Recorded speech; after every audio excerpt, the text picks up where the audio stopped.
Is it soup yet? Hey, All it's right, time for finally Thursday got it Night to work. Soup. Join It is. Doug, Yeah. co-host Jeff Kendall, Ooh. and many Me. other famous celebrities as we discuss music, And movies, and just plain cause havoc across the internet. And now, get ready. Right. Let's It welcome is. Doc Docus. Do something. Yeah. I want my Thursday night soup now!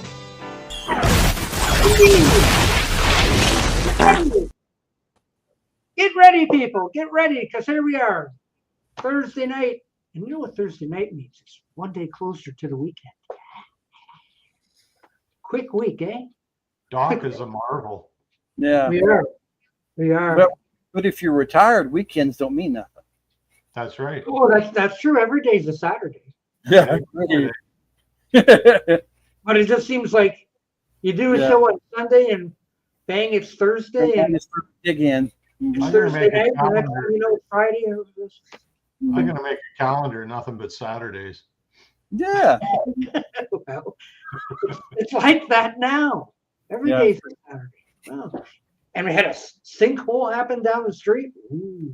Oh, did you drive into it? No, I didn't drive into it. Somebody fall into it, like you pushed you in?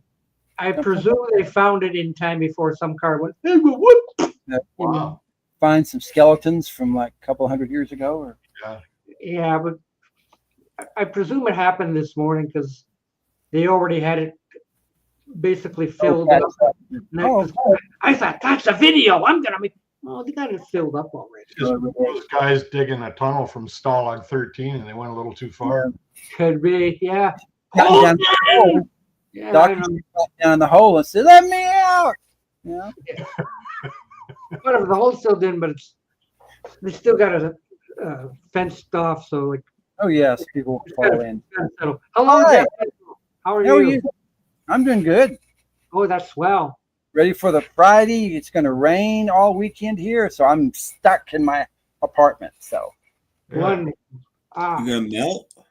yeah. right. Merlin is here too. Hello. We're late Yeah. again. Sorry, Yeah, Jeff. of course we are. Yeah. Sorry. Yeah. And Gur is here also. I'm just going to change my name to And the Rest. Okay. That's true. Okay. Let's where do I start here? Tim, are you the upper porthole or the lower porthole? I get to stay up here because I got to all the show. I'm not in the bottom this time. So. Well, anyway, the Ollie Perry is here out there. He's got Bargoon, but he's going to keep them to himself. Mm-hmm. You might come back up and show them sometime. We got Matt Oh. Stickman here. Nice to see you. the good word is retirement. Did you know there's telephone poles in? Really? I probably have to look in the foliage. I know there was a totem pole, so there's probably some telephone poles too. Because they make the put some bamboo around the telephone poles and pretend it's a palm tree. So Probably. They had to hide it. But yesterday's episode, they had the car. oh, okay. Which one was it? Where he's pedaling. Metal car. Yeah. Yeah. It So was, no cars. They got one. it was How like come with you couldn't- Scotty. So How why come they was couldn't build a pedal boat? Mm-hmm. They built a car instead of a boat. exactly why was it more important for them to build roads than maybe a boat? Build a boat. Stupid people, I know. Build a car and roads, but they couldn't build a Well, boat. why? Right. Priorities. It's just priorities. Dusty Spins can make it look like everyone's looking out of portholes. Yes. Oh, Mm. yeah. Well, he pays for his. Power lines. Yeah, they had the power line. Probably In Gilligan's Island too. Mhm. I know. So anyway, to all you fine people who joined us, that's pretty good timing, I think. Yay! It's- I hit the button just right on that you did it. Well, what's up? It's Thursday night. one. Okay, now I got to hit the other one to get the comments back. Okay, all right. Okay, now the show begins. Yes. Who wants to say something first? Oh, Jeff Kendall. Okay, very good. Jeff Kendall. Okay, Me? What am I going to say? you're going to the say, stuff, the new I got, right? yeah. Okay, let's see. First of all, are you watching Stephen Schnee? I got this in the mail. This was real. The jewel case is cracked, but it was like $4, and this is Oh, Andy. the best of Andy Williams. Andy. He had a hot wife. Yeah, he did. Yeah. Schnee, I got one. Okay. There you Now, She was an excellent shot as well. yeah. Or, just like Alec Baldwin, you know. But anyway, and there's also I've got another book I have not even done with Pete Townsend, and I really like this guy, so I got a bio of this fella, Gene Wilder. Oh, Really good read. And I found this today. I actually have the first 2 movies on Blu-ray, but this was $1.99, so I couldn't pass this up. The first 3 Alien movies Yeah. for $1.99, so I couldn't pass those up. So watch it alone. yeah, if I get stuck in my apartment, I could watch Alien movies all weekend. Did you know Andy Williams might be Ollie Perry's favorite crooner? Oh, good, Ollie. Sounds Yeah, good. voice. Very nice. He had a very soothing voice. Yeah. Even more so than Alfalfa. Mm-hmm. I mean, Andy Williams had a bunch of hits on the easy listening chart. If you wanted one Andy Williams CD, this might be the one to get. Yeah. Best known song. He had hits. Yeah, he had hits that charted on the pop charts too. Yeah, I know. Yeah. Probably had lots of shits too. He was a crossover artist. Yes, he was. Yeah. Hey, Mike, you should come up and show us. Show us, yes. We'd like to see. Come on up and show us. That's my What I liked about Andy is his voice was just so natural. Like it wasn't forced or artificial. He just had a nice natural singing voice. Well, I don't know. I hear they're gonna electronically AI his voice and make it even better. I'll make like a rock star. Well, Well, we already have. They've done everybody else already. I don't think you can improve on God there, so they could try. But yeah, he just had a gift. He had a great voice. Very nice. Yeah, they're going to improve Willie Nelson. Oh yeah. Sure. There's a lot of work they could do there. They've already done it. They did Freddie Mercury, which is absolutely ridiculous, but they did. Right. So. He had a great voice. Was too, isn't it? Yeah, but to the end, he had a great voice. Because I think they're trying to get everybody used to that, so that anybody can sing. And eventually, they won't even need singers. They'll just, do it all with AI. And I think that's trying to get used to no emotion in the voice. I think that's what they're trying. Well, Hollywood's eliminated actors, so why not sing? Yeah, that's right. Everybody will sound like robots. They might. Yeah, they're going to electronically alter Leon Redbone too. Yes, and Tiny Tim, they're going to make him deep voice. Oh, Because excellent! He's going to Turn him into a baritone. Yeah. Yeah, we'll finally get to know what Michael Jackson really sounds like. Yeah. I don't think I want to know. Yeah, me neither. didn't sound like much these days. Jerry Garcia's voice, that would take a lot of work. Mm-hmm. That'd be true. Really? What? None of you own any Alma Cogan?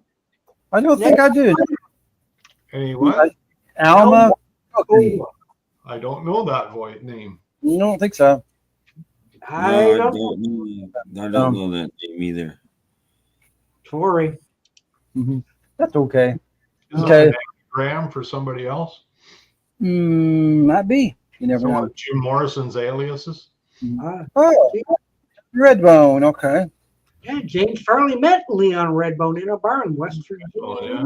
Well, I heard that name all the time. Did you get a autograph? Anything? Are we still showing new stuff? Yes. Yeah. You want to show some? You got anything new? Oh, one thing. Oh, okay. Well, that counts. This tooth is new. No. Oh, wait. So this is a real rarity Bit of a Grail. First time I've ever owned it. A Grail? So try not to be shocked. Okay. What? Oh, okay. Classic one, yeah. Didn't you have that from 50 years ago? I've never owned this album. Never in your life. Obviously, I've heard it, but I've never owned it. And the reason I never owned it is because it just got so overplayed. I got sick of it. I never bought it. And now when was the I time. did want to buy it, all I could ever find in the wild was like beat up copies. So I found this is a new pressing that I bought it at the record store the other day. So that's time I got it. I've been really getting interested in Frampton again in recent years because he's doing a lot of blues stuff now. Yeah. He's done some in the 2000s. He's done some really outstanding music. If people haven't heard it, you need to check it out. There's some really good rock stuff, some really good blues stuff. Just awesome stuff. And he's, of course, an amazing guitar player. So anyway, I thought, well, it's probably time I got this in my collection. It's only 50 years old now. So Woo. yeah. So that's my latest. I haven't even played it yet, but it's on good heavy vinyl. And Good. Yeah. yeah. Of course, you do know that 50 years ago, copies of that were distributed to every mailbox in America. Oh, probably. I think so. But I can find a decent copy in the wild. I've been looking for a long time, and it's like all the used copies are so beat up that I just, I figure I'll wait and buy a new one if I ever find one. So Yeah. I own it reluctantly because it was 29 cents, and I just couldn't leave it there. I found the best dog. I found one of those 20th anniversary remasters, best of. But I'm looking at the track list, and there's so many great songs on here that they didn't play on the radio, and I'm thinking, man, there's like, why? Like he even does Jumpin' Jack Flash for crying out loud. Whoa! So, Perfect. The Rolling Stones fan in you. Yeah. Well, yeah, but you never hear that one on the radio, right? So anyway. Yeah. And we've never heard "Do You Feel Like We Do." Oh, that's all you hear. That's all you hear. And Show Me the Way. Show Me the Way. Yeah. He's got some really good stuff on here. So yeah, there you go. I'm sure you will enjoy it. Sounds good. Okay, who's next? I don't know. I bet all of us have something someone else doesn't have. Mm-hmm. Well, okay, Tim, you have anything new? What? Got a couple things. Okay. Does Just Jeff have a wrench? I have Frampton Comes Alive 2 ball. Well, I think everybody has it except me, but now I do. No, I never rebought it. I bought it back in the day. Like I said, I have that best of. Oh, I had it back in the day, but since I changed it, I didn't have it back in the day. I don't think I've ever listened to it. Ever. Like all my friends had it, so whenever I was at their place, if I wanted to hear it, they'd put it on. It's like it's not like I heard it. I just figured. Every time you turned on the radio, there it was, and I just got so sick. And now that you don't have any more friends, you figured you might better have sort of like Fleetwood Mac Rumors. I own that, but I never play it because I just got so sick of hearing it. Eagles Hotel California, the same thing. Yeah. James just saw Snow White meets the Three Stooges. Actually, pretty good. Okay, good. Wow. Sounds good. Yeah. I have a record from that, and the record is awful. But that's just well, that's the official Three Stooges thing that's in color, because they went over to Fox and did that one in color, and then they went back to Columbia and did like Meets Hercules and stuff. So Jesus gets beaten today. What else happens? No, that's tomorrow. Good Friday's tomorrow. Oh, yeah. That's true. I guess what does this mean? Yeah, Good Friday is tomorrow. So Good Friday to everyone. Today is Maundy Thursday. This is the day he was betrayed by day before Good Friday. Isn't it Dio?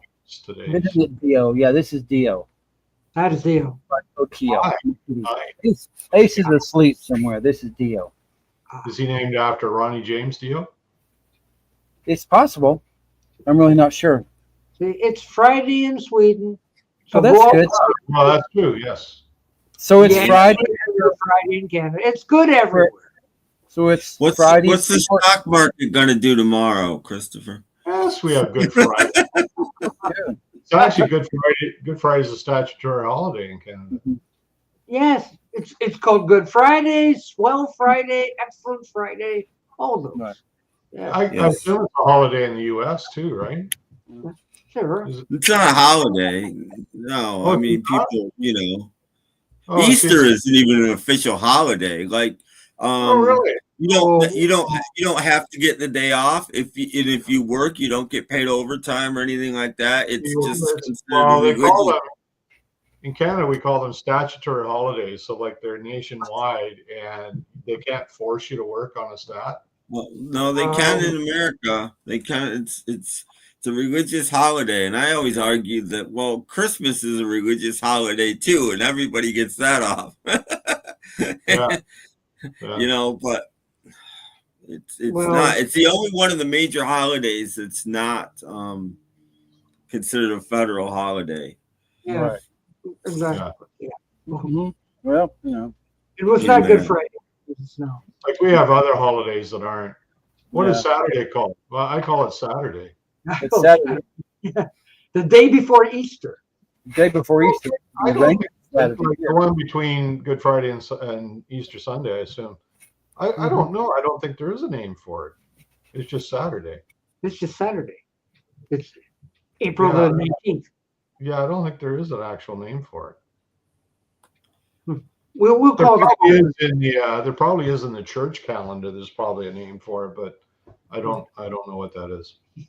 We don't know. Anyway, I've been sitting there with this in my hand. Look. It's What'd you get? Bill Shannon. Oh, okay. They're complete The complete Del Shannon. and more. Yes. It's very blurry. Oh, okay. It is Yeah. very Very blurry. I Interesting. bought it blurry. There it Mhm. is. Yeah. There's two CDs. Yeah. Ooh, look at all them tracks. Whoa. All the Del Shannon you'd ever need to know. I Those would blurry think so. tracks. No, That's a it's lot. not. Del That's Shannon's not enough. great. He did more than Not like enough for some people. Yeah. 30 tracks. The No, he girls, did like, I read he did a psychedelic album and it bombed or something. Oh, really? Yeah, like 68 or something. Huh. Well, it did no psych albums sold big except for Sgt. Pepper. Yeah, I mean, probably. And you know, they I- all bombed if you're going by that. the zombies always sold well. Yeah. It didn't at the time. It sold okay, but it didn't. Yeah. Probably was hit kind the of top niche, 40 really. maybe, but it didn't. Set the I think world people on make fire. more out of psych these days than they did back in the 60s. Really. Yeah. I mean, I think he's biding his time. No, he's making the list and checking it twice. No, Satan is locked up in that episode of the Twilight Zone. He's locked up and one guy come by some weekend. Santa Claus defeated him. I've seen that film. Yeah, that's true. Check eBay. Ow. Okay. I want to get the best of Sandy Shaw. Any suggestions? Yeah, the album is called The Best of Sandy Shaw. Or maybe Well, there is I don't think there's any in America, but there's some good UK comps. Any of them are pretty good. Try to get one. I think she was on EMI. Try to get a real label one, and you'll be better off. Unless Cherry Red or somebody's done something, and then that's cool too. I've got one or two, and I've got a couple of good vinyl ones too. What's Sandy Shaw's biggest hit song? you have one over here. Girl Don't Come, probably, but I like her version of Always Something There to Remind Me. Is really That's good. the backtrack song she did. Oh, She did a the song song was called back. Puppet Man. I like Sandy Shaw. Okay. Always go to your local record store and look under the S's for Sandy Shaw. Or Sandy Shaw. You But can't- in America, you're not going to find much, No. if any. hardly anything came out in America by Sandy. Yeah. Mm-hmm. Where is Jurgen when you need him? In Probably, bed. probably sleeping. He's in bed. Yeah. Do we need him? Do we need Jorgen? I think so. Yeah. Yeah. Yeah, but the album didn't sell. The single sold really well, but the album didn't Well, sell all that. they had 2 hits. That whole era, right? So you had Psych, but you also had Prog. And I think a lot of that stuff gets blurred. Like I think the lines get blurred there. Yeah, I agree. So sometimes Prog is called Psych, sometimes Psych is called Prog. Mm-hmm. You know, there's sometimes there's not a huge difference. But that's what I always struggle with. Is it Psych or is it Prog? Like which is it? You know, confusing. like Gentle Giant. You know, I've heard people call that Psych, but I think it's more Prog than. Yeah, I think Prog has a lot more jazz in it than Psych does. I think that's one. Well, even like Sgt. Pepper, it's called. It's not Psych. People call it a Psych album. I don't see it that way. But well, it's pop Psych. They're using odd instruments and stuff. That makes it, you know. I think of that as more Prog than Psych. But I don't. Who is the best Swede, Christopher?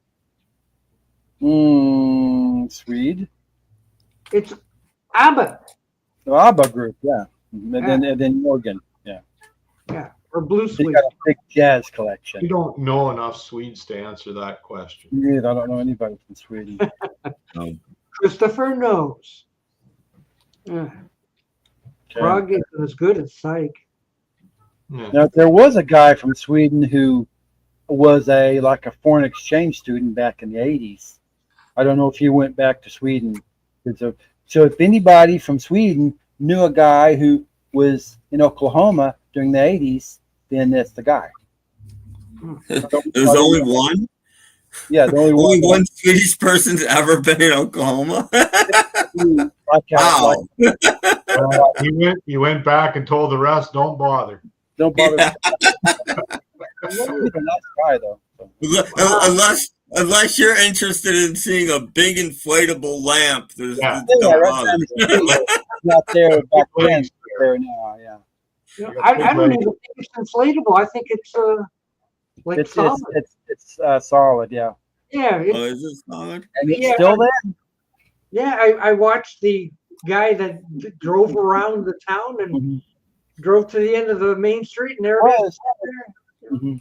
So wow, it didn't look like a blow up thing. Yeah, it's still there. I don't get to watch much on YouTube anymore because my YouTube's still the same as it was. Same as it ever was. I learned that you can say you're not interested in videos, and I've gone through hundreds of videos telling it I'm not interested, but it's just giving me more stuff I'm not interested in. Yeah. So, you want to see some stuff you may not be interested in? After I say hello, Piccolina. Hello. Tim's just holding up for one girl. Yeah. Okay. Let's see if I can find this quick and if it works. Okay. This one. Oh, that's nice. 64 years after Lou Costello's death, his daughter confirms the rumor. Rumors of what? Well, you know what I got that I hadn't gotten in a while? What's that? I've got one of those this person's dead things. And I haven't gotten one of those in a while. This person's dead that's not dead. Smokey Robinson died apparently, but he didn't. Really? I got Smokey Robinson died. I'm like, then I heard Michael J. Fox died again. So yeah, well, he dies every week. He dies every week. Yeah. Yeah, but he's not doing too well. He's still with us. Lou Costello has rumors as if. Come on, there are no rumors. Confirms the rumors. I know. 126,000 people got sucked in. Silly. He was the harder working, funnier of the two. That's the rumor. That's the rumor. Yeah. Bud was kind of the straight man there. Yeah. There were no rumors about Lou Costello. Shut up. Jeez. Okay, what's the other one? I think he was the inspiration for Barney Rubble myself. Yeah, that sounds good. Okay, what's the next one, Doc? Yeah. See if this works. Come on, work. Oh, spinoff's got wrong. Spinoff's gone wrong. Really? The Jeffersons were on several years. Well, wait a minute. There's nothing whatchamacallit about that. You know, I'm clickbaity about that because most of the people watching this stuff are going to be in their 20s and they've never heard of any of these shows that they're going to talk about. Yeah. So, you know, this stuff isn't for us. You got to remember that. It isn't for 60, 70-year-old guys. It's for, well, then why are we even here? That's my question. you know, yeah, you know. I mean, like, a 20-something is never going to have heard of Archie. So when you look at that thumbnail, you got George Jefferson and Archie Bunker. As far as I know, every spin-off from All in the Family was a big success. Except for Gloria. Yeah, Gloria was. Gloria Bond. Because that was a lot later, too. Maud was a cousin of Edith Bunker, and Maud had a cleaning woman named Florida Evans. Yeah, Good Times. Mm-hmm. That was a spin-off. And so, you know, they were all a big success. Jefferson's was not a gone wrong spin-off. No. Yeah, so this is what gets you about these things. Like, look at yeah, but I guarantee if you watch it, those aren't the shows they're talking about. Well, of course not. It's clickbaiting me. It's clickbaiting me. You're going to click on it because it's Archie Bunker. Yeah, it is. Well, clearly All in the Family wasn't a spinoff, so... No, but Jefferson was. Yeah, Jefferson was. But clearly it wasn't a failure.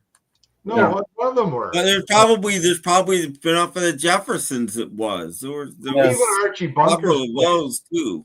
Even Archie Bunker's place was even around for 4 years or so. Yeah, but I wouldn't call it I'd call it a failure. That's terrible. Well, I wouldn't even think. I don't think of that as a spinoff. It's more of a continuation. All he wants to see the Smokey Robinson stuff. I don't have any. So there. I have a couple of CDs. I don't think I have any albums, unfortunately. I just never see them. It's not that I wouldn't. I just have a bet. Yeah, me too. I have an icon, Smokey Robinson icon, that's got some Smokey Robinson and the Miracles, and he also had some solo hits. Yeah. I have a friend named Robinson, but that's as close as I get. There you go. I've got 2 or 3 or 4 CDs. Again, I probably have some 45s, but I don't think I have any albums. All in the Family was a remake. Yeah, it was off the British show. Okay, you have that one. Now, should I get? You get. There's about a quarter of what you need on that. So. All right. He's standing on that guitar. What? Oh no! Oh, For the first like 2 or 3 years of the Miracles, they had a female singer. None of that's going to be on there. No. That's good stuff. It's the best stuff. Yeah. Was it Aha that did the song When Smokey Sings? Was that Aha who did that? ABC. ABC. Okay. Bud Abbott was the best straight man ever. Well, I'm not. And George Harrison sang a song about Smokey Robinson too. Which one was that? Pure Smokey. Makes sense. Oh, right. Why not? We're here because we ain't dead yet. When we are dead, we won't be here. Yeah. Oh, did you hear the Who news? They fired Zach. Yeah, I did see that. Yeah. Really? Why? I don't know. I don't know. It wasn't. I went to the article and I had to subscribe to Rolling Stone to read it. And I wasn't going to. It's got 1, 2 out of the 12 tracks. Most of them were Miracles tracks. So there you go. We got somebody else too, so that sucks for him. Yeah, so if you're on tour and I thought Zach was a pretty good drummer. He is. He's a very good drummer. I went to read the article and I had to subscribe, and I wasn't going to do that, so it'll be somewhere. Yeah. Like him playing so loud. Well, like as if Keith Moon It's was. the Who, Roger. I know Yeah. you're 80 now, but it's the Who. Yeah, no kidding. Right? Like, yeah, let's Who's play. pretty loud. Let's play Bob O'Reilly quiet. Where are they gonna get like a smooth jazz drummer, like a 90-year-old smooth jazz drummer? Let's do the acoustic version and Won't Get Fooled Again from now on. Yeah, that's what I just want use to hear. brushes. I want a drummer that just uses brushes. Yeah, yeah. I Um, don't know, man. my generation. I think the Who's milk is sour. Yes, if you know. I think he's at his close to 60 now, because Zach was like 60. Yeah, he's gotta be. Yeah, no, Zach is a couple years younger than me. So, Yeah, he was born in the '60s, so he's got to be. Yeah. yeah. Got to be up there. Well, Yeah, I was really shocked to hear that. It's just like, what? That's Well, if it was, like the way I found it was on a Facebook page, and you can't believe half the stuff on that. Yeah. Well, a friend of mine sent me the link, but I had to subscribe to Rolling Stone, and I didn't really get to read it. I'll look. No. This is not about Smokey the Bear. No. Smokey and a lot of bears. Whatever. anyway, is it time for me to show my new stuff yet, or am I just Yes. left out? Yes. Oh, Yes. yeah. Okay. Yeah. It's the Tim Allen show. That's what happens when you're and the rest. Yeah. But well, the first thing I got is like this 1 CD promo sampler from this Capitol box set they put out called Rebels and Outlaws, and I'm going to show this first because this is kind of how I feel about being left out. Ooh, my goodness. Yeah, Well stated. But this is cool. It's in one of those thin cases. It's a promo Capitol CD for a box set. Frankly, I've never heard of. But It looks like he's got a 12-string he's playing there. I'd say yes, it is. Yeah. I never knew him to play a 12-string. No. Does it matter? I mean, he only goes din diddle din din din diddle. Does it matter what he's playing? Well, no, I've never really noticed that before. I can't remember. I might already even have this, but I picked it up for one reason. Because it's thin. Oh, Chet Atkins plays It's Beatles. But look, it's a promo copy. And it really is a promo copy. But they still make you pay for it? It's on the disc too. It's a promo copy. So you're not supposed to buy it. You've been able to get that for nothing. That's a bargain. So I picked it up because even if I have it, I like a promo copy of it. Yeah, they're nice. Yeah. And I, of course, have it on vinyl if I don't have it on CD anyway. And I picked this up. It was the twofer, and I never ever see anything like this. 2 Mac Davis albums. Whoa. Wow. Oh Lord, it's hard to be humble. This is before that, thank goodness. Didn't he have a TV show for about a couple of weeks? He did. Yeah. No, he had it was a summer replacement show, I think. But yeah, that's it. He That's all I got. Tempo who replaced Sonny and Cher. Somebody. Probably. Yeah. Did you notice Gary Wilkerson was Hi, here? Gary. Hello, Mama. Gary. Hey, Mama Wilkerson. Okay, Doc. Your return. What you got, Doc? Well, he did that. He did his. You already showed that one. Well, the other one's on the floor someplace. Well, he already showed it. Jeff doesn't pay attention. Jeff just sits I here and know. like dozes. Okay, yeah. Remember that, Jeff? Mm-hmm. That was 5 minutes ago. Don't expect us to remember. He's fired. That'll be a lesson to you. Oh my. Oh my God, Doc Zach Starkey Jeff. Well, He's down in the green room going like, oh. yeah, if I've been fired by the best, so if I get fired again, it's like, meh. But it won't be for the same reason, though. No. Well, I mean, like, my Thursday's free. Yes. I don't know why I was fired the first time. So what you did?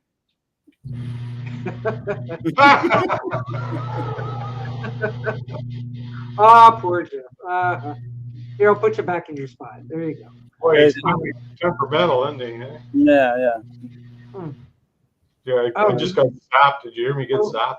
Was the song "Nice to You" written by Mac Davis?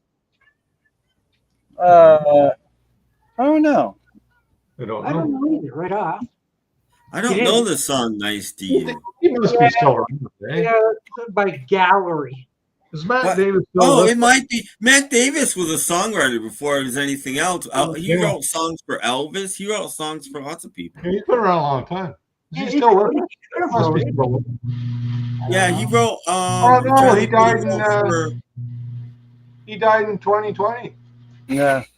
I'm trying to think of what he wrote for Elvis. One of his big '69 hits, but I can't remember which one. Yeah, I'm just reading it here. In the ghetto, maybe. In the ghetto, yeah. Yeah. Don't Cry Daddy, A Little Less Conversation, Memories. He wrote Memories. Yeah. Oh wow, I didn't know he wrote A Little Less Conversation. Yeah, Mac Davis was a songwriter first, and Like then the Barbara Streisand Memories. It must be. no, it's a different Memories. Oh I yeah, think. it's Elvis did One it. from Cats. Yeah. Elvis did it. Yeah. Okay. Interesting. Yeah. So those, A Little Less Conversation. Those are 4 that Elvis did. Don't Get Hooked on Me. I remember that, Baby. Don't Get Hooked on Me. Ed Davis. Yeah, Davis was a famous guitarist. He played with John Lennon. Hey, there's a road named after him. And he was from Oklahoma, and he died. Oh. Mac Davis Lane. Pretty much everybody does. Oh, he was from Lubbock. He was from Lubbock, Texas, same as Buddy Holly. Oh, wow. Wow. How about that? Didn't know that. That's interesting. I like to. I used to watch It's not his TV show. educational. Watch his TV show, and Jim Stafford had a TV show too. I watched them both. Oh, yeah. I like You watched them both? That's pretty cool. I think even Manhattan Transfer had a TV show for a couple of that days. I don't remember. And He died after following heart surgery. Uh-oh. 78. He was 78. Yeah. Okay. Yeah. I- He was from Lubbock. That's really neat. that's good. I've gone through 4 episodes of Life with Lucy. Why? Why?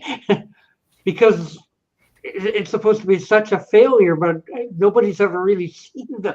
Was that the last one she did? The last from 1980. Yeah. 88 or 87, I think. A couple of years I only remember one episode of that. I don't know why I didn't watch it, but because she was too old to do it. Because it was terrible. Because back to the all I remember was a scene with her in a reclining chair and she bounced all around it. That was the episode I watched today. Yeah. I saw this recliner bouncing in the thing. That was pretty funny, that scene. But it's also like, gee, I'd hate to see my grandmother in that chair, bouncing like that. So it's funny, but it's like concerning.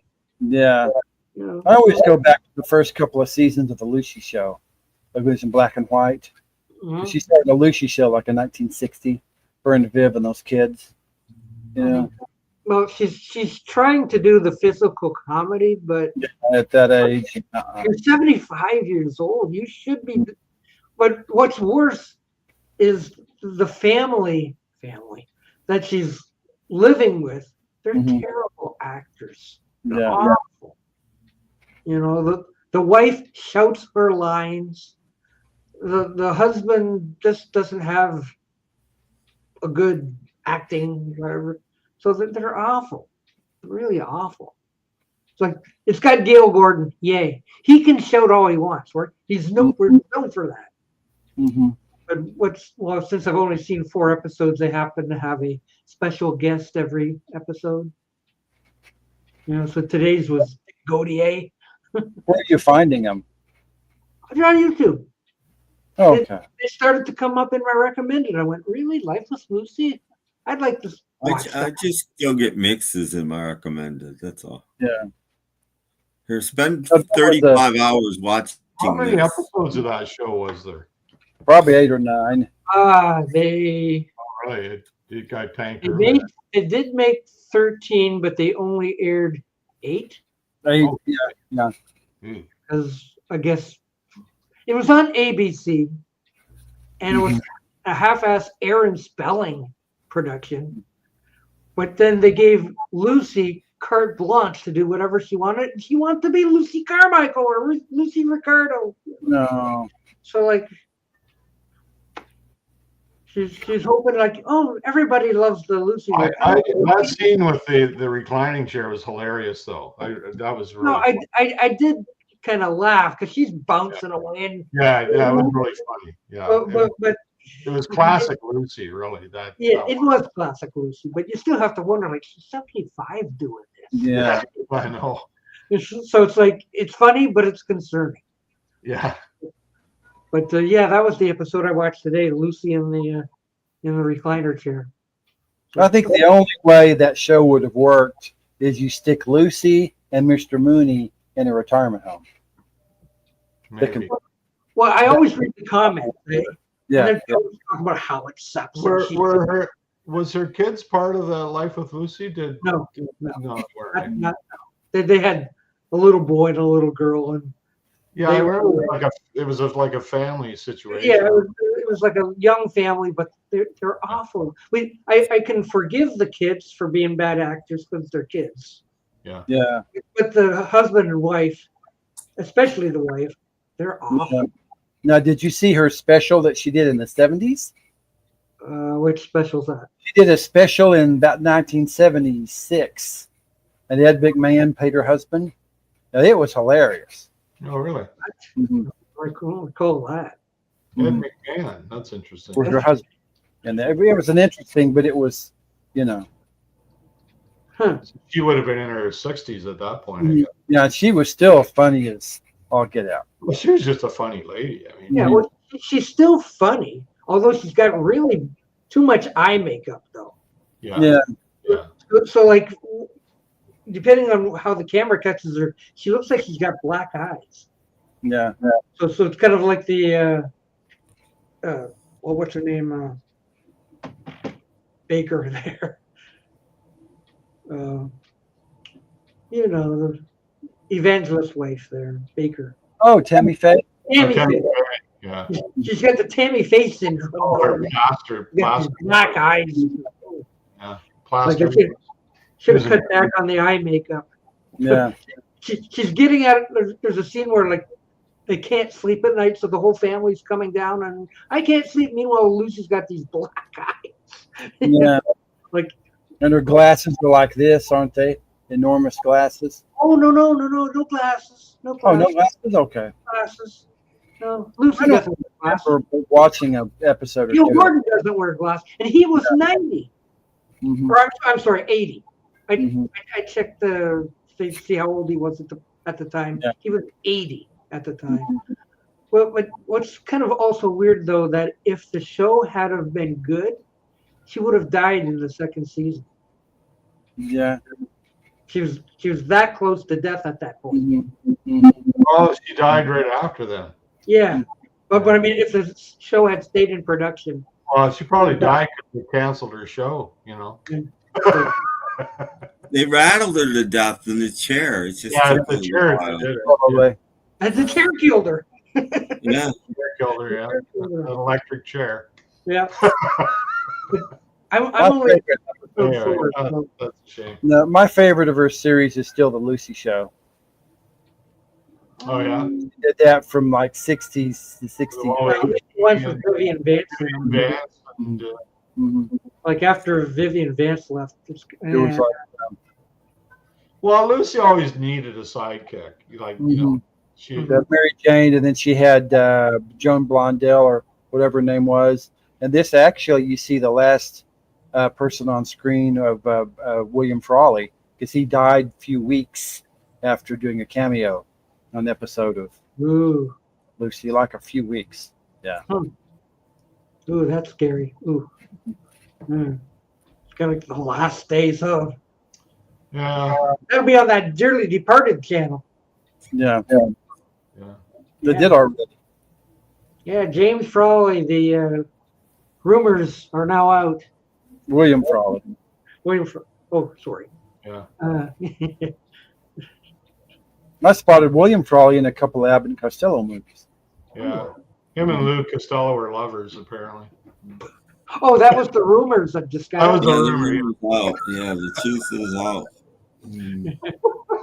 The rumors are true. They've been confirmed. Yeah. They got Those enough. rumors we've not been hearing all this time. Got to put that cigar somewhere. Yeah. I hadn't seen one of those. Sorry. And so like, oh, here they are again. Oh, the rumors are true. Oh, Yes. Oh my goodness. you know, after 67 years, they've confirmed the rumors. Like, Yeah. I can wait 67 years. Yeah, he is indeed dead. Yes, Yes. he did die of film. Up till now, it's just been a rumor. And we were all Actually, according to the Dearly Departed website, William Frawley was walking down the street in front of his hotel and fell on his face and died of a heart attack. Wow. In 1966.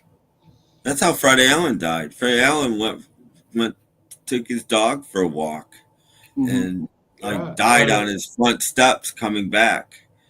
I had a friend at work who went that way. He was only 54 years old. Whoa. That's how my dad died. That was it. And Bing Crosby died playing golf. So Yeah, my dad was watching Family Affair and he said, "This show sucks," and he stood up. I keep, Seriously? Seriously? I keep telling people golf will kill you, but nobody believes me. They don't. Especially if you get hit by lightning. The rumors are confirmed. Golf will kill you. Golf will Yes. kill you. Ugh. Oh, Well, that should have been some money. I mean, Mm-hmm. I get interesting. All right. Okay. Hey, Yeah. How come the comments have dried up? Are we still on? Yeah, we're still on. Gosh, I hope not. I was just wondering. Doc, what are you going to start watching when you finish watching Gilligan? Oh, I've finished this one of 6 of the 3rd season. Okay, so you got a ways to go. There we go. See, They did, he died Looks like playing. we're still on. and his cousin died many years later. Ah, Ian Fleming's cousin was Christopher Lee. aha. Oh, is that right? Mhm. Oh, that's interesting. I didn't know that. My son knows him as in the Lord of the Rings movies, and I got him as Dracula and the. Yeah. Well, that kind of revived his career there for a little while. It did. He was Count Dooku, and he was doing pretty good. He worked almost up to the end. The last couple of years, he was starting to go. He was really good in that role. Yeah. In Lord of the Rings. Yeah, he did a good job. Yeah. He does evil well. Or He did does. He does. Mm-hmm. They've confirmed the rumors. He does evil well. He does. Mm-hmm. Yeah, that's the rumor. How about if I show some pictures, hey kids? Why don't we? We have another 5 new Did you keep a pictures. summer vacation, dog? That's what I look like when I buy a book. I just look at the pictures. So Yeah. Well, let's Hey, see what Um, has come over the we got. grapevine. Now who's that? who died? What do you mean? Who's that? That's You know who that who's that? That woman's name? It's Archie and Veronica. Kit. Right? Is that Kit? Is that supposed to be Kit? Yeah, that's Kid O'Toole and Beetle Brad. Kid and maybe Pete Brad. Okay. Yeah. That looks It like, looks Beetle like Brad. both of them. I think it's an excellent, Yeah, that's an excellent job, yeah. Pretty good. Oh, Kit, but Brad, yeah. Yeah. I that's very good for a like cartooning, whatever. Yeah. So that's a good one. Let's see what else we got here. You should have done John Oakes in the background running away. What else we got here? Come on. Next. It's spinning. It's trying to come up. Okay. What do you mean there's an issue with the file? That's the Oh, same picture. Maybe I have to take it off first. Okay. Take it off. Take it all off. Take it Where's off. Beetle Brad? Beetle Brad's not here. Beetle Brad's not here. Yeah. No. Beetle Brad's not here. Oh no, well, he's busy. I'm not honored. Okay, It's let's see almost if this will work. weekend. He may have gone somewhere. So yeah, nearly. Work. Oh, maybe I didn't convert it yet. Oh, maybe that's what's going on. They could be in church actually, because some churches do a Monday, Thursday service. So Oh yeah. Wednesday night or Thursday night. Yeah, sometimes. Some places. they like to do the foot washing thing, right? That's one. Oh, that's a tradition. Yeah. For certain religions. Yeah. Yeah. mhm. Well, we do it in our church. Well, not in our, but our denomination does it. Yeah. We don't do it in our church, but nothing saying we can't. Mm-hmm. Yes. It's kind of a weird thing. Well, it comes from Christ who would do that. You know, it's kind of the Christ thing. Anyway. Okay. Okay.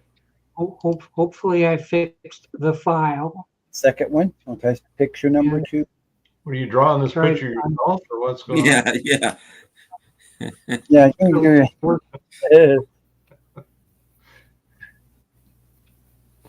Come on, you gotta work. Come on. Oh, come on. Oh. It doesn't like ping files. PNGs. Yes.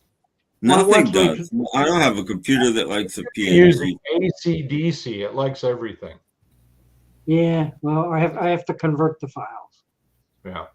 Okay. Okay. So That's weird because I said convert. Don't save as a JPEG. a lot of photographers save their stuff as PNGs because it gives you more detail, apparently. Yeah. Oh, that right? Ooh. Let's see. Yeah, okay. Warning. Okay. Danger. Too many buttons on this thing. Danger. Oh, there's a cat. Everybody look at the kitty cat. Because this is going to be so worth it when this finally works. Just ignore that cat behind the curtain. Oh, what do you mean there's another issue with the file? Come on. Operator. This one's the best one. Come on. What's wrong with you? What's the matter with you, you fool? Especially when I converted it and it says, no, I'm still a ping. I said, I converted you. What are you using to show your photos? What software? You need a new reverend to do the conversions, Doc. Your old reverend isn't working. Could you display it in a browser? Like, see if it'll let you display it in a browser. You should. Come on, Gotcha. do this right. Technology is our friend. Yeah. Not all the time. Not hardly ever. Yeah, what is it doing? Oh, Never. it's probably. Well, what's it? Okay. With all he says down there. I'm busy. I can't read. Come on. Yeah, send the files to Paul. You need to use a better picture viewer. Yeah. No, it's putting it in a different spot. Okay. Okay. I don't know what that means, Lee. Mac Davis' favorite movie. His favorite movie? I have no idea. I don't think he was ever in a movie that I know of, so I don't know what movies he starred. I didn't know him, so I don't know what movies he liked. I'm not sure what that No, he did movies. I don't Did ask he? me to name one, but I know he did movies. I don't remember. I don't think I've ever seen him in a movie, so. I'm pretty sure he did. I'm gonna do a But Wikipedia. probably they'd be 70s movies, and 70s isn't nearly my favorite decade. For Wasn't he in that movie's about the football? Here we go. From My God. Davis had his own TV show. That doesn't. That's very. Okay. This is 1980. disturbing. This is disturbing on every level. In 1983, he appeared in The Sting 2. Yeah. Okay, I've never seen it. Tim, I like your hairstyle. He played Will Rogers in 1991. Oh, sorry, that's Broadway production. Sorry. I wanna ask Beetle Brad for a date. Oh, here's one. He did the Dukes of Hazzard in Hollywood. Ooh.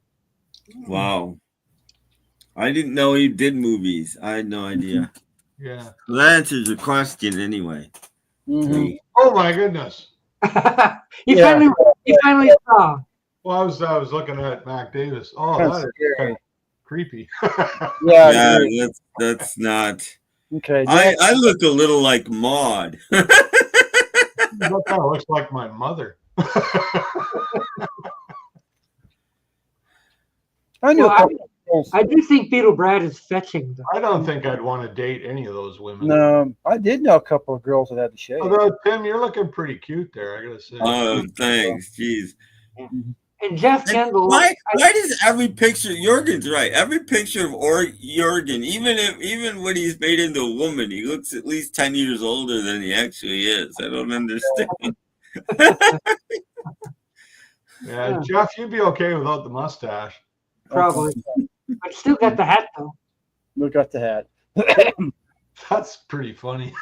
That's just there's something not right about that. I can't put my finger on it. Yeah, there's something a little off about these pictures. Yeah, there's something a little off about these ladies here.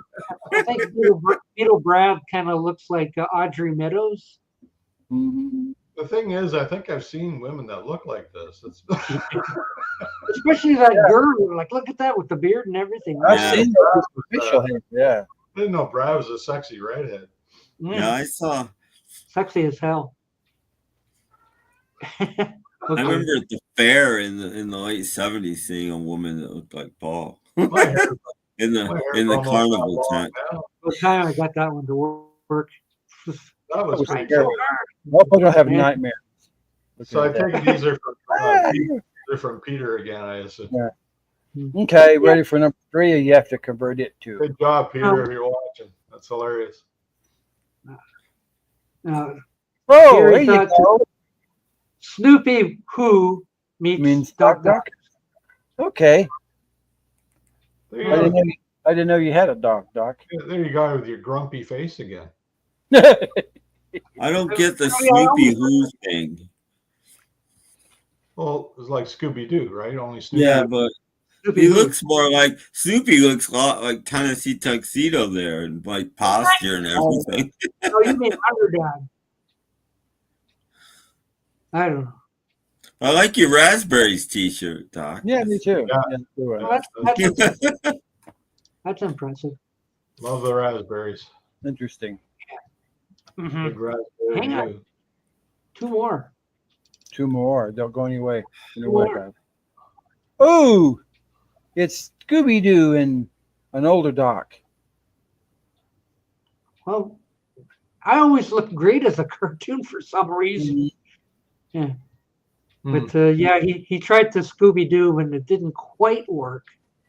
Mm-hmm. He got my stomach up though. That looks like Joe Mayo to me, though. It looks more like Joe Mayo. I think Joe Mayo's got black hair. So that's the only difference. I think it's the goatee. That's the problem. Yeah. Oh. Yeah. But he did better on the second try. Okay. Get the wrong button again. Hmm. Work. Too many buttons, I tell you. Okay, last one. Okay. Now we got Scooby-Doo. Well, at least you look happy. Oh, That's okay. he's watching. Yeah, It wouldn't let me put Scooby-Doo. It came out of Snoopy Who. that's okay. Yeah, but Yeah, I'm sure it's because of copyright. Yeah. Yeah, but that looks like Scooby-Doo there. Yeah, and then at least Well, it's it not. does. Yeah, and Snoopy looked like Snoopy, so Yeah, pretty much. But yeah, it's obvious. It's who that was. So he had to trick it. Yeah. But anyway, there's the latest from the from Boothroyd. There you go. Pretty good. There we go. Yay! Big round of applause. Round of applause. Sounds good. Yeah. And That's fun. yeah, and just in time for a commercial too. Commercial time. Fun stuff. Yeah. So like we'll be back after these. Oh, preview. You're supposed to hit it, Doc. Preview. What? We had a preview there. Yeah, just for a couple of seconds. Damn these buttons. Imagine, with this light, crisp cereal, you can get all the nourishment of oatmeal. For this is Post Heart of Oats, a new kind of ready-to-eat cereal that gives you the nourishment of oatmeal. But without cooking. What a blessing. I'll show you why. See that gang of mine? Always on the go. And there's nothing better for them than oats for all that protein and vitamins and minerals.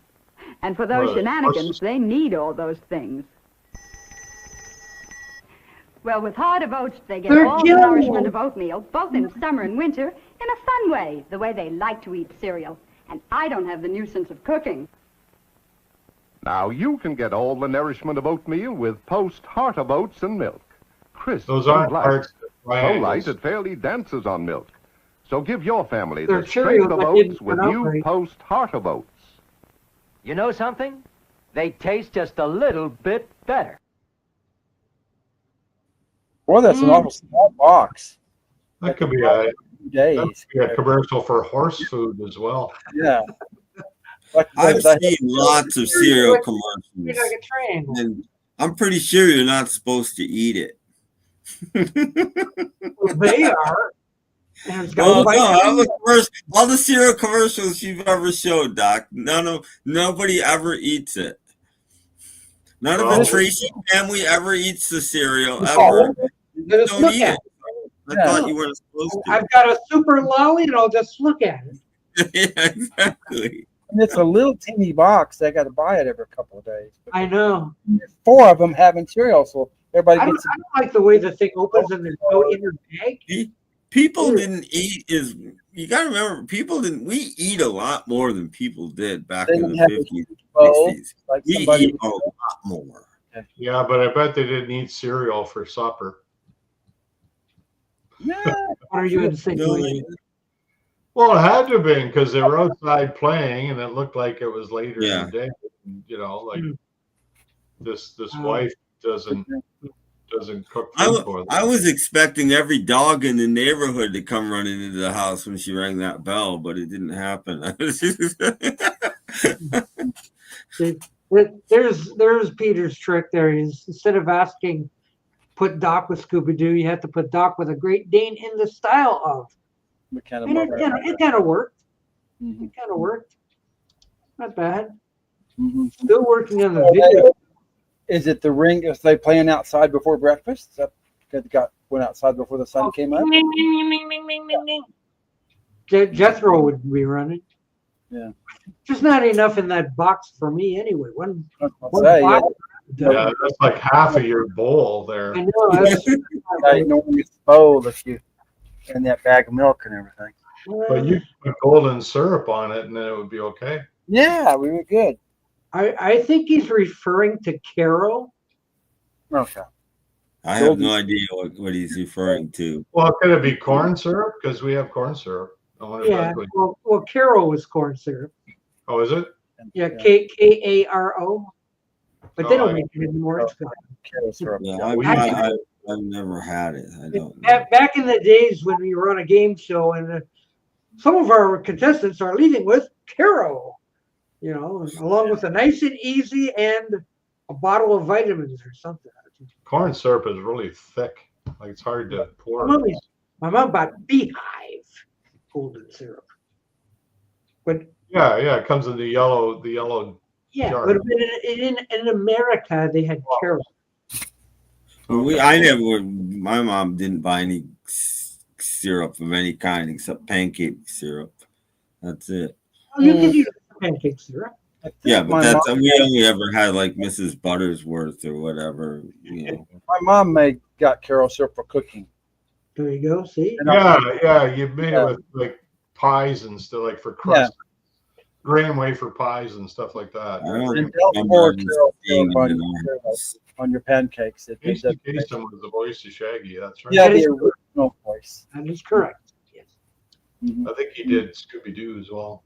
And I was going to say that. I think he did Scooby as well. And also, Casey Kasem played the voice of Alexander on Josie and the Pussycats. And he also played the voice of Robin, as in Super Friends.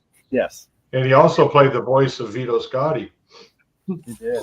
Oh, I know that's a rumor that has not been confirmed. Yes. He did. And he played the voice of the announcer on America's Top 40 for quite a while. Oh, yeah.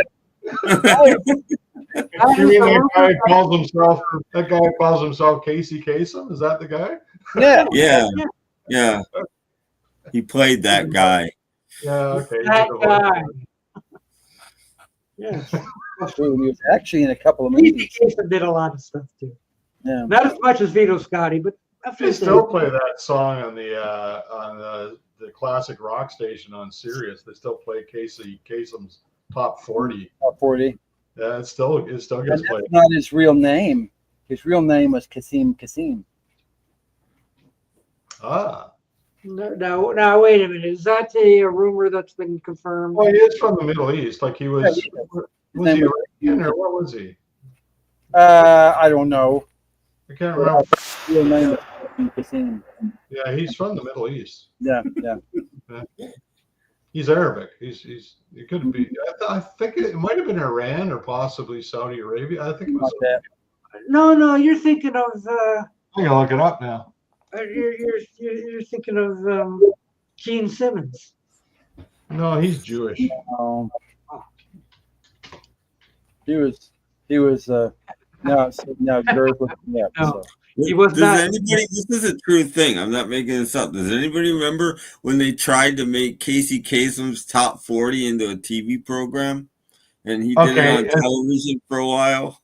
It didn't really work very well, but he was born in Detroit, but his folks were Lebanese. Okay. His name was Kasem, wasn't it? Well, no, I always said it's Mosala. Kamal Amin Kasem. Yeah, that's close. Sim Salabim. Sim. Okay. Kamal Amin Kasem. That doesn't sound good on Top 40. Yeah, well, Casey Kasem. Oh, wait a minute. I think I have a film clip of one of his TV shows. Okay. Yeah, hang on. Yeah, I got to scroll to find it, but I believe I have it. You did do some. Yeah. One, Okay. two, one. Casey Kasem's TV show.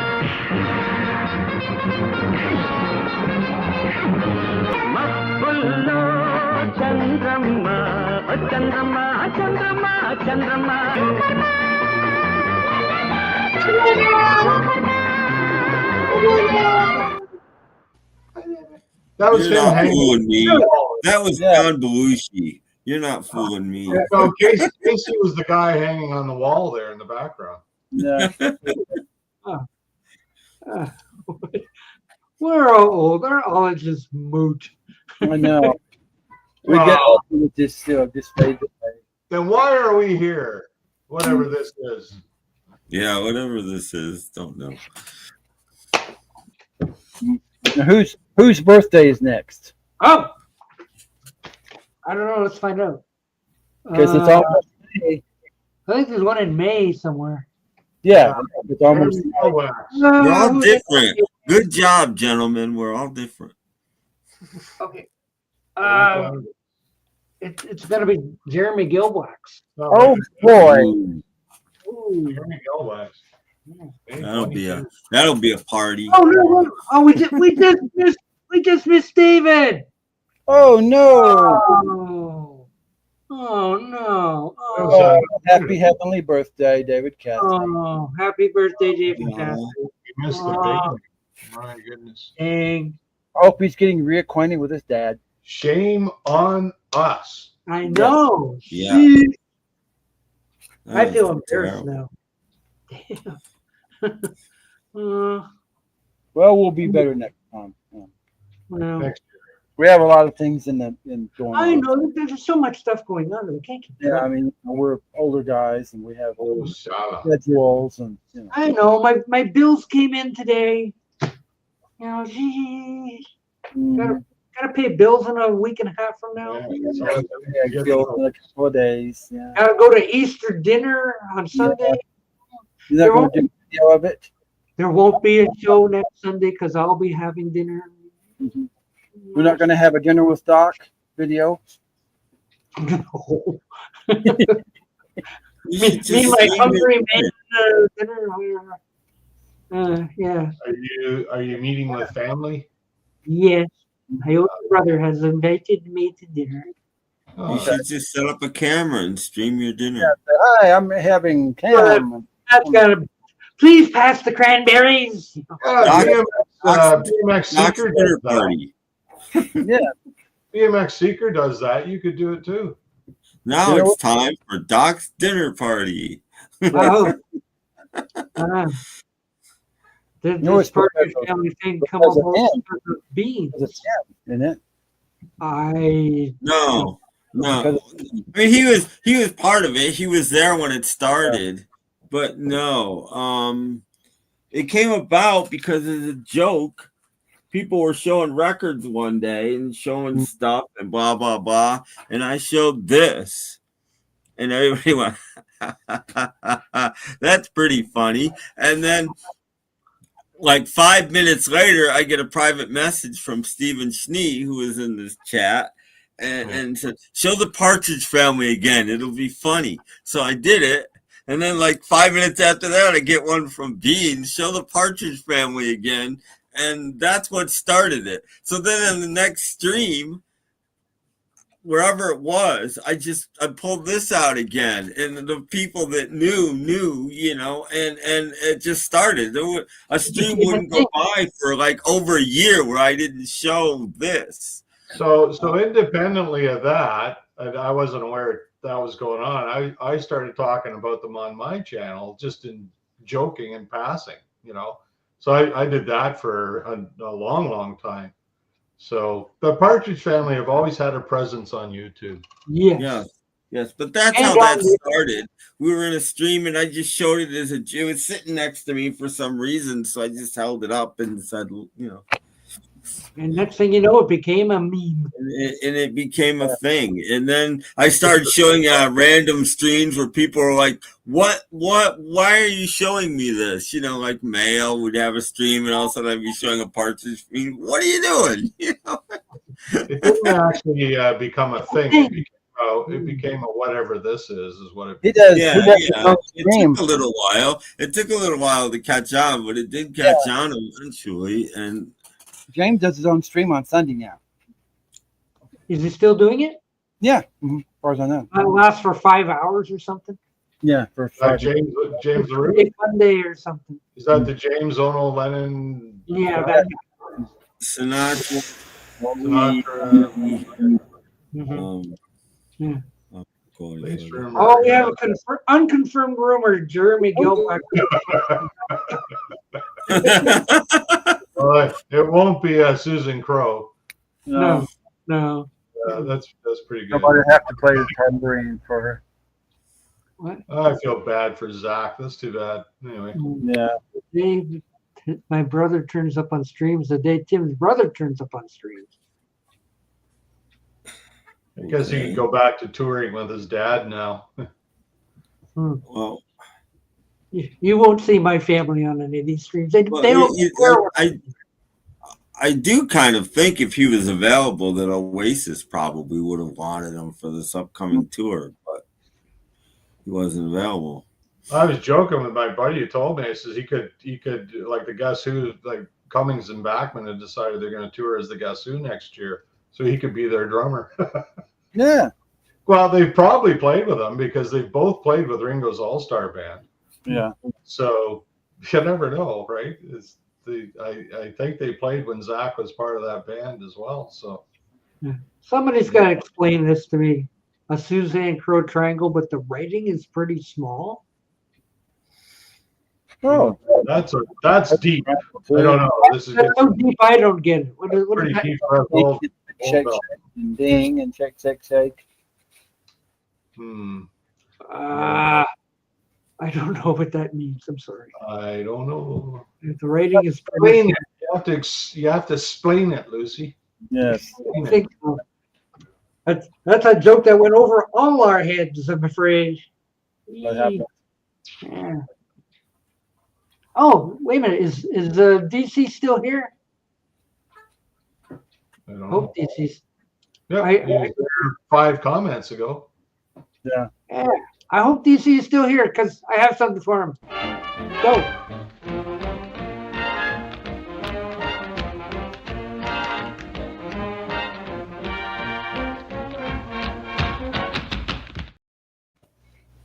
Yeah. That was Fred there. Yeah, that's Fred and Ginger. Why was that for? Well, because it's vaudeville, right? Okay. Not really, but anyway. He says I'm here. Did you see that? Did you see that? I'm here. I'm here. I'm here. I'm here. So, Sounds good. Zoom. oh crap! Yeah, he did. Because I used to play his show when I was in the radio. Yeah, that's Casey Kasem. Mhm. Yeah. That's what Casey Kasem Oh, ended okay. up Yeah, all right. Because I used to do music on one channel, and the other channel I just put the record on and let it play. Mm-hmm. So. The other one was I get them confused with Dr. Jack Horkheimer. Does anybody remember him? No. Who? Dr. Jack Horkheimer. Don't know that one. Don't think so. He was on PBS, and anytime they needed a filler, he'd come out walking among the stars. And they'd have the green screen. And he'd be walking into the Milky Way, and tonight we're gonna see Jupiter. Okay, yeah, the little kind of chubby astronomer guy. Yeah. Oh yeah, with music. Okay, yeah. And he did and keep looking up. Mm-hmm. Yeah, that's when the PBS station went off the air. Like it. Oh, the Jack Horkheimer canceled it. Well, I'm afraid Tim is indisposed, so hang on. He'll be back. He'll be back. Stay tuned. 40s thing, was it in the 40s where that started? Film noir? Was that film like noir. What was that question?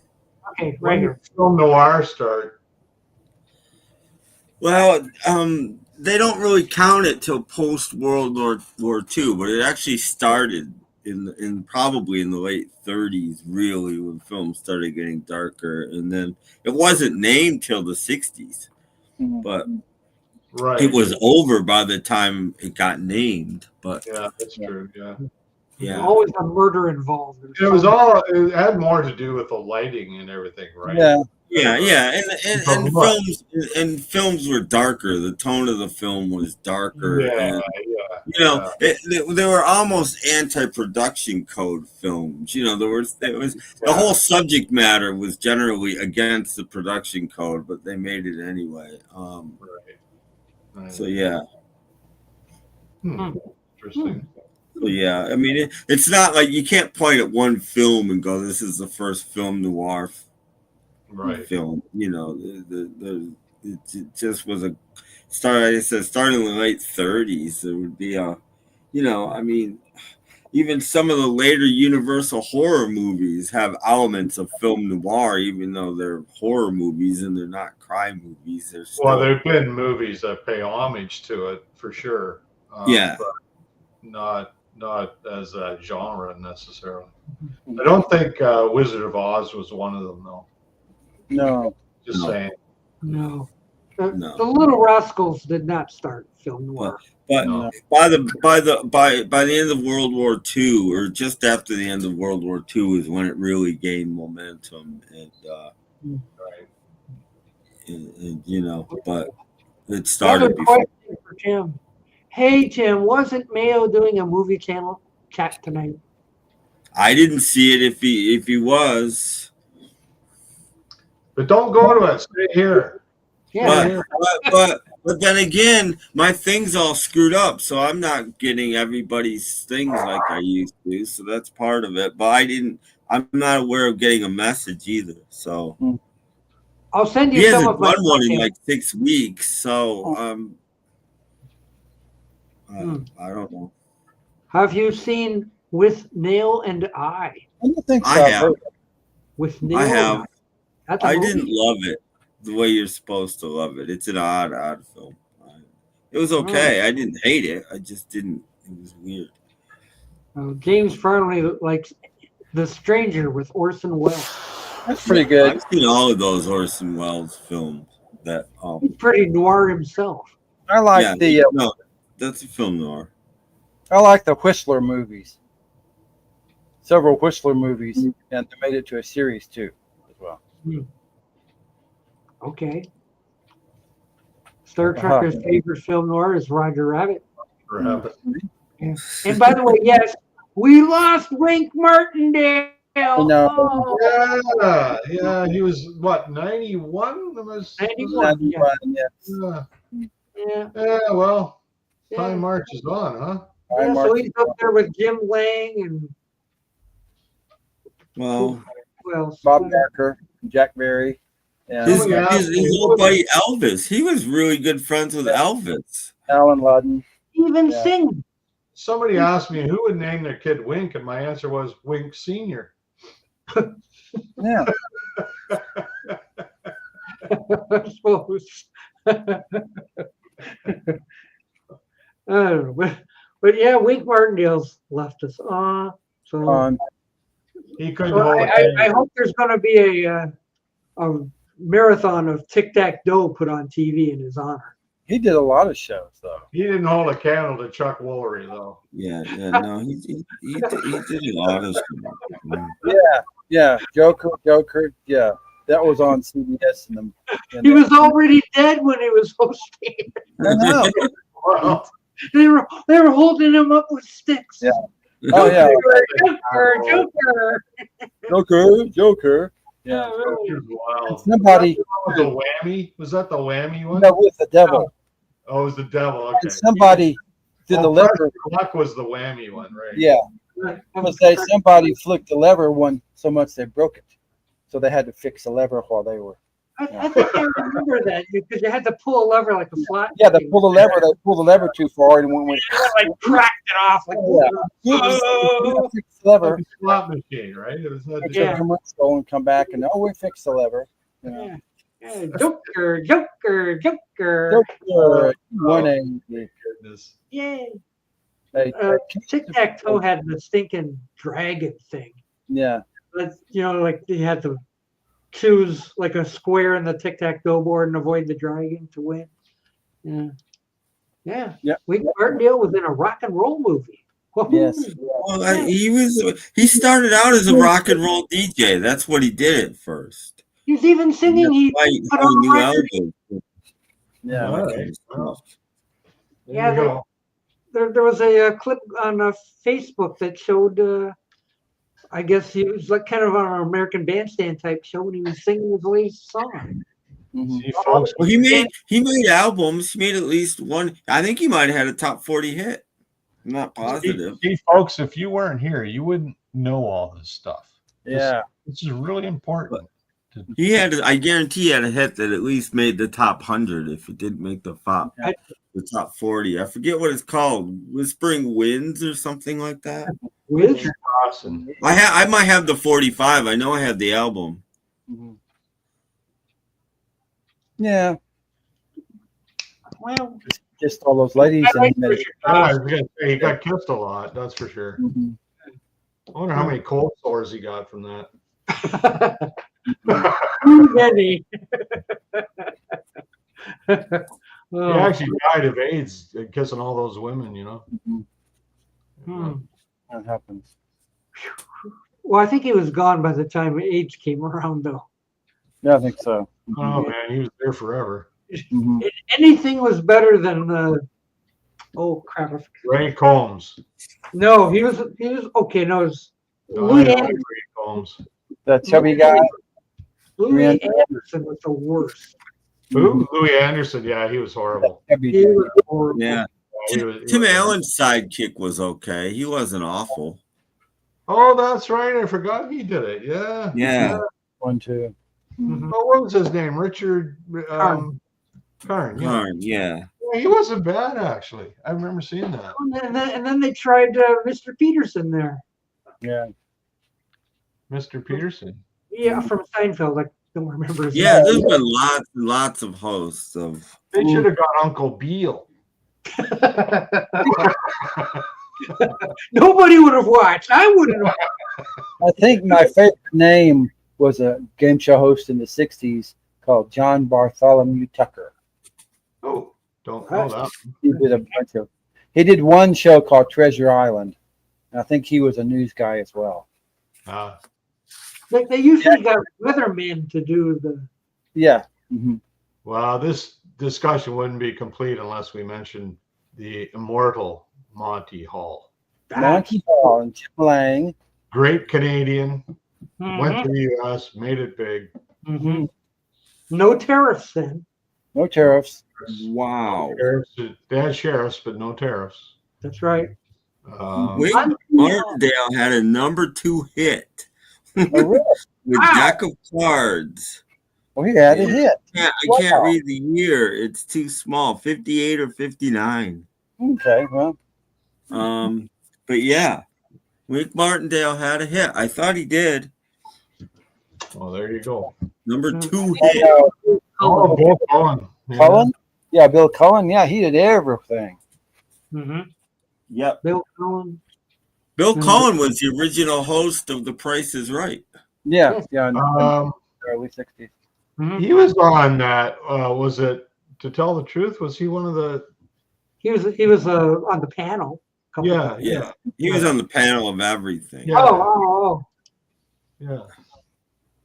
John O'Hurley. Didn't he do Password? He was on Password, wasn't he? John O'Hurley? Everybody was. That was Alan Ludden. Yeah, I thought O'Hurley, is that his name? Anyway, we know who you mean.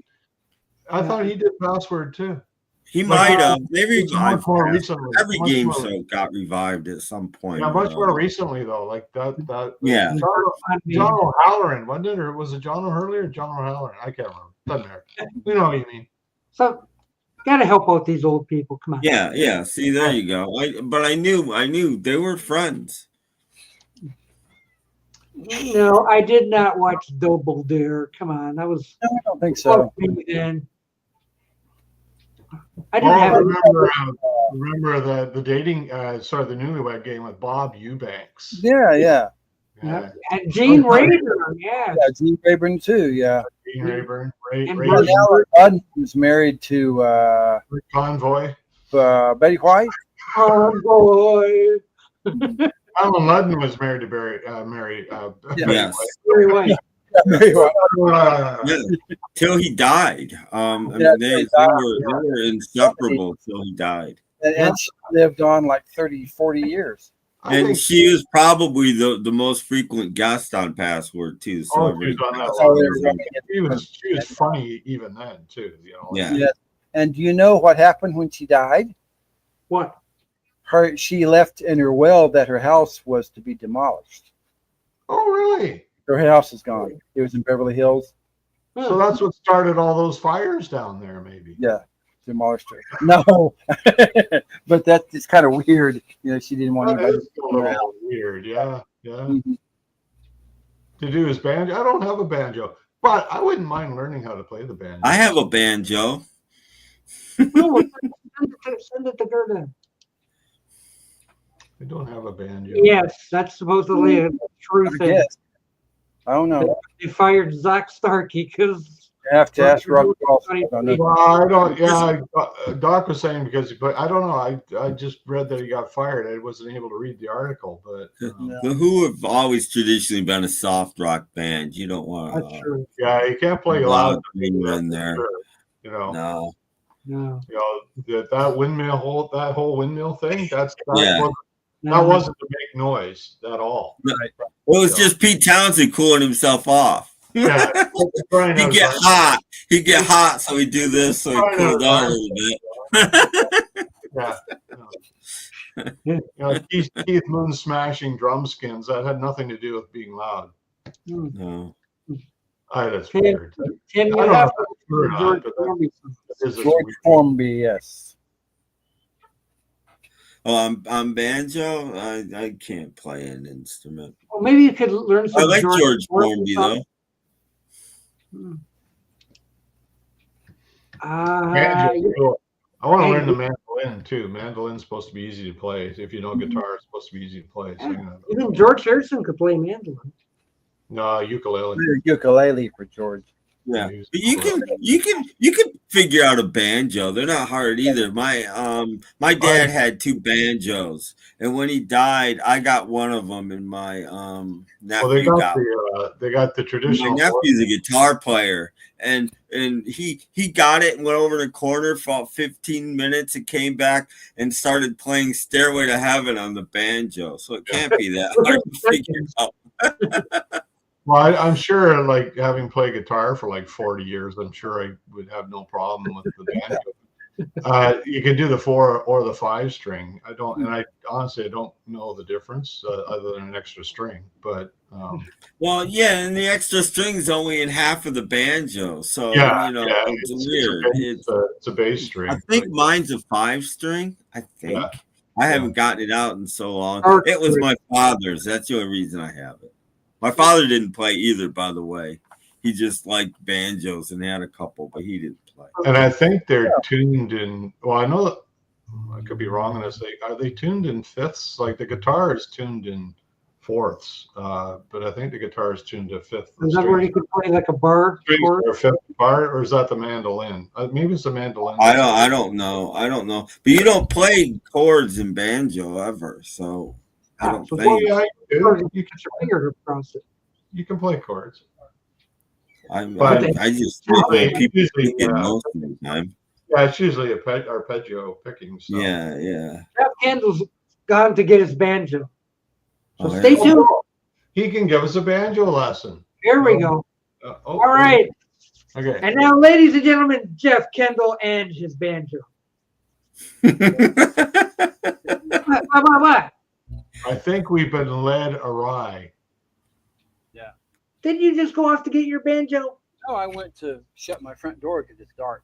Oh, wow. Because somebody was trying to steal his banjo. No excuse. Hang on. Doc should get his banjo. Yeah, banjos are different than guitar, and I don't know anything about banjos, is basically what I'm saying. But I'd like to learn how to play one.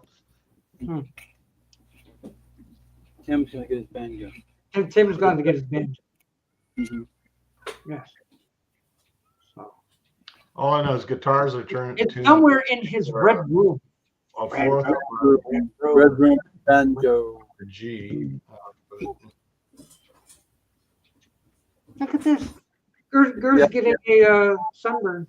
Just sitting in.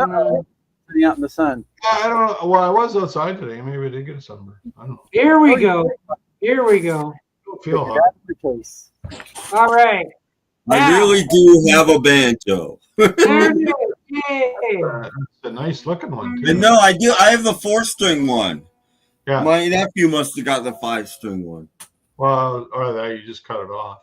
No. No, but on a banjo, the 5th string won't be till about right about here. Yeah, you're right. Then it comes out, and then it's like half a string. Yeah. Yeah. And the tuning peg is down there.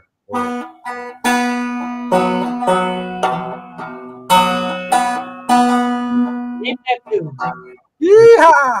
I tried to mic it once to get it to play through a guitar amp, and I couldn't do it.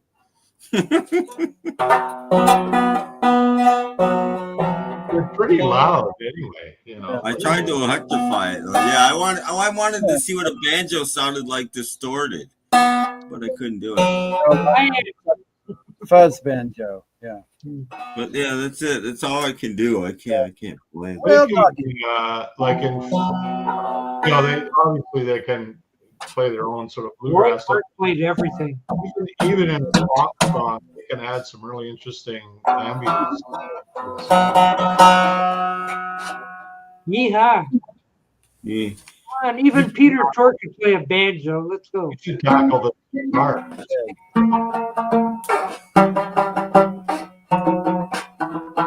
That's all I can do. That's enough. Yeah, I'm sure it is. Okay, anyway. I could name that too. Me too. Doc, you should play your bass. I mean bass. Yeah, your bass. Your bass. Give me too long. I don't know. But anyway, that was Chicago you were playing. Yes. Hey, I knew. Steve Martin, I'm not.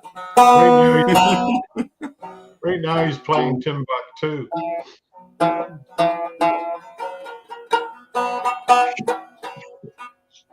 Anyway, banjo. I really do have a banjo. Almost it's not, all beaten up or anything. Almost as good as fingers on the blackboard. It lives in a case. It lives in a banjo case. So I never see it. You could let it out to breathe. You probably find lessons online, like you do. Okay, you can make me small now. Oh. Well, just in case something came up, that oh look, there he goes. I don't. Now it's time to say goodbye. I don't think Paul McCartney's ever tried to play the banjo, to my knowledge. I don't think so. Not that I know of. He's not Beatles. He probably can. He can play just. No, he probably could. I just don't know that he ever has. Is there a banjo in a Beatles song? I don't know, man. I don't think so. Yeah, that's a good question. I don't ever remember hearing one on a Beatles song. No. There is on a lot of 60s music that you'd never know. Banjo's all over Pet Sounds album. No, I can't remember hearing a mandolin either on a Beatles tune. Tim, play the Beverly Hillbillies. Oh, okay. Sure. That's simple. Or a ukulele. Never heard that on a Beatles track either. Mm-hmm. Yeah, interesting. Horns and everything, but no ukulele. That was the opening to Good Day Sunshine. Thank you very much. Wow, you are talented. Wow. Yeah, I'm great. All right, let's get rid of this. You can play any banjo tune. Yeah. I can hear that tune in no notes. Peter Tork played everything. Yeah, he can play the banjo. Yeah, Peter Tork played the banjo. Yeah. That's what you need in a rock band, a banjo. Yes. Mm-hmm. Dude, I play banjo. You're in. There's a couple garage bands that had one. A group called the Monks had a banjo, a bass, a guitar, a banjo, and a drummer. Bernie Ledden of the Eagles played a lot on there. Oh yeah, on the earlier Eagles songs. Yeah. He played a lot. It was pretty heavy. And I don't remember him playing anything on any banjo on the Flying Burritos. He played a lot of guitar. Y'all come in. I don't know. Yeah. Interesting. I don't think so. Well, get a started. Come and listen to my story about it. We'll learn the theme to the Beverly Hillbillies on the banjo. Cool. Yeah. The Beverly Hillbillies. It's easy stuff. And now, for our sponsor of the week, you Yeah. remember the sponsor of the week? They cut that off when it's syndicated. They don't do the sponsor of the week. Oh, well, yeah. Sure. And that's why you don't see cornflakes in the corner. Cornflakes or cigarettes or motor oil or, What was that Cereal, whatever. Muriel cigars. Yeah. I know. Y'all come back now. Here. Yeah. I was just like Granny trying to look in between the credits. Oh yeah. Oh yeah. The credits would be going. Yeah. Granny be sitting there looking. Oh, there you are. Just think of the royalties that Linda K. Henning is getting. I know. We're gonna give Jeff the tambourine. Little triangle. We got ourselves a band. Yes. I play a little guitar. I just don't have a guitar right now. So you better go get one. You could do a Joe Mayo joke. I play a little guitar. And Yeah, really. Oh, look at this. I got my 12. I have a guitar, but it's not. I got to string it again. I got it tuned to a D bass.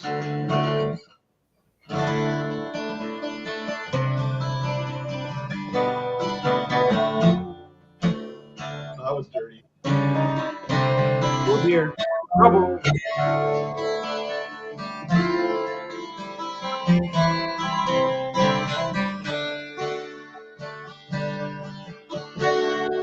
That's it. That's all you paid for.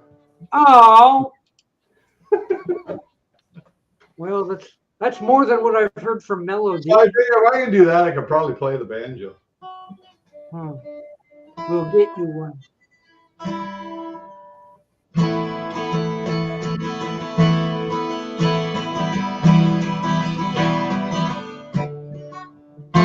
Oh, I can't do it because I'm tuned to a D bass, but I can name that too.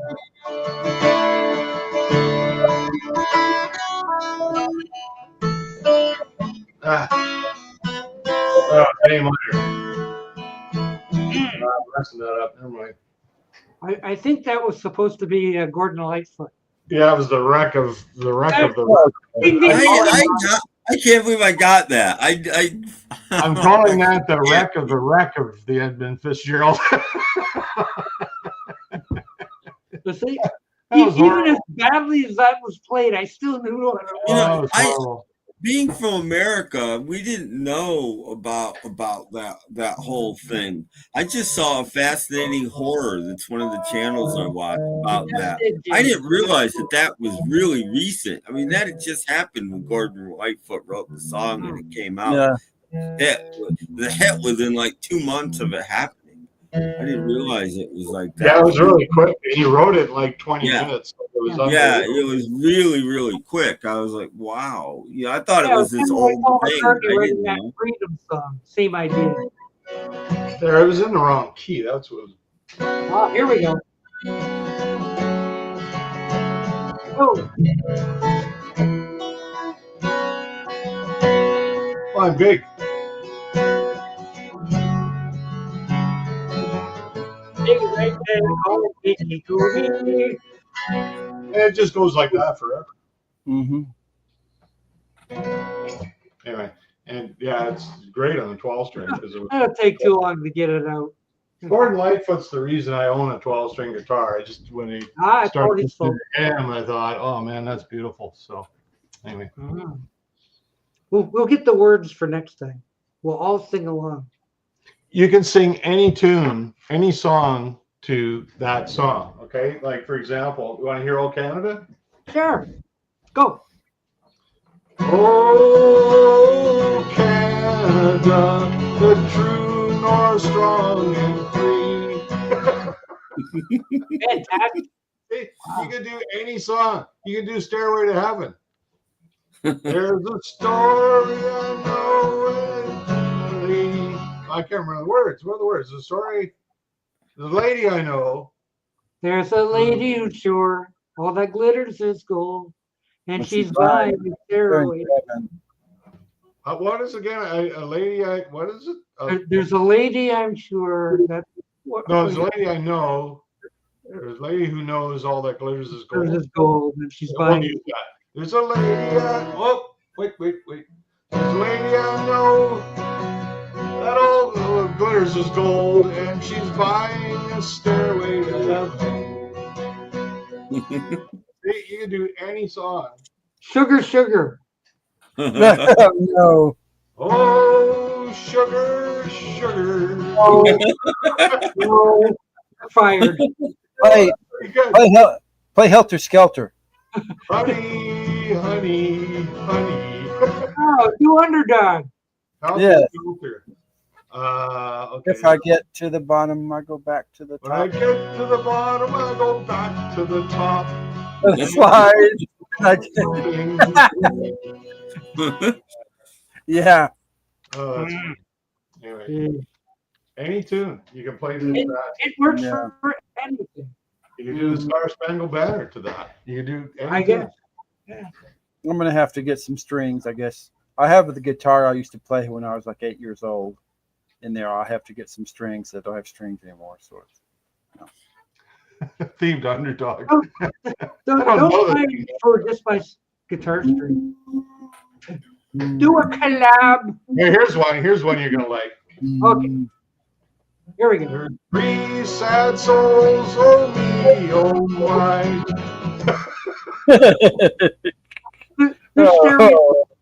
Do Gilligan's Island. Oh, sit right back and you sit right back and you hear of the fateful trip. And it started on this chocolate board aboard that tiny ship. Brave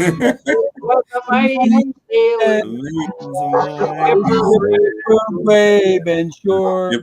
Brave and sure. Don't think my dogs like your singing. Oh, okay. Fun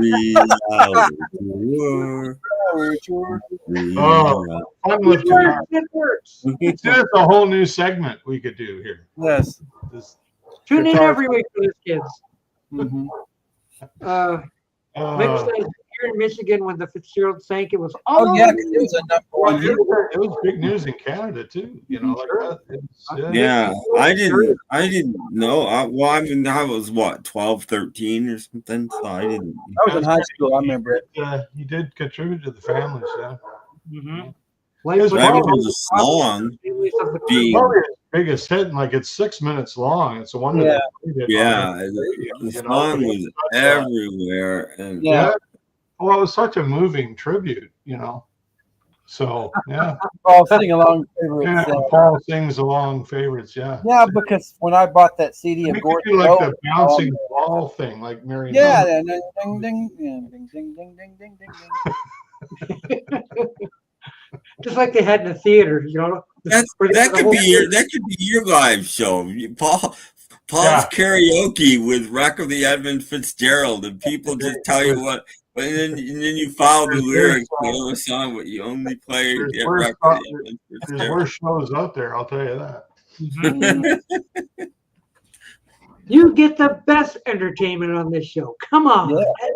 Yeah. You aren't going to get this on the Tamanati. Help! Thursday. I need somebody, and not just anybody.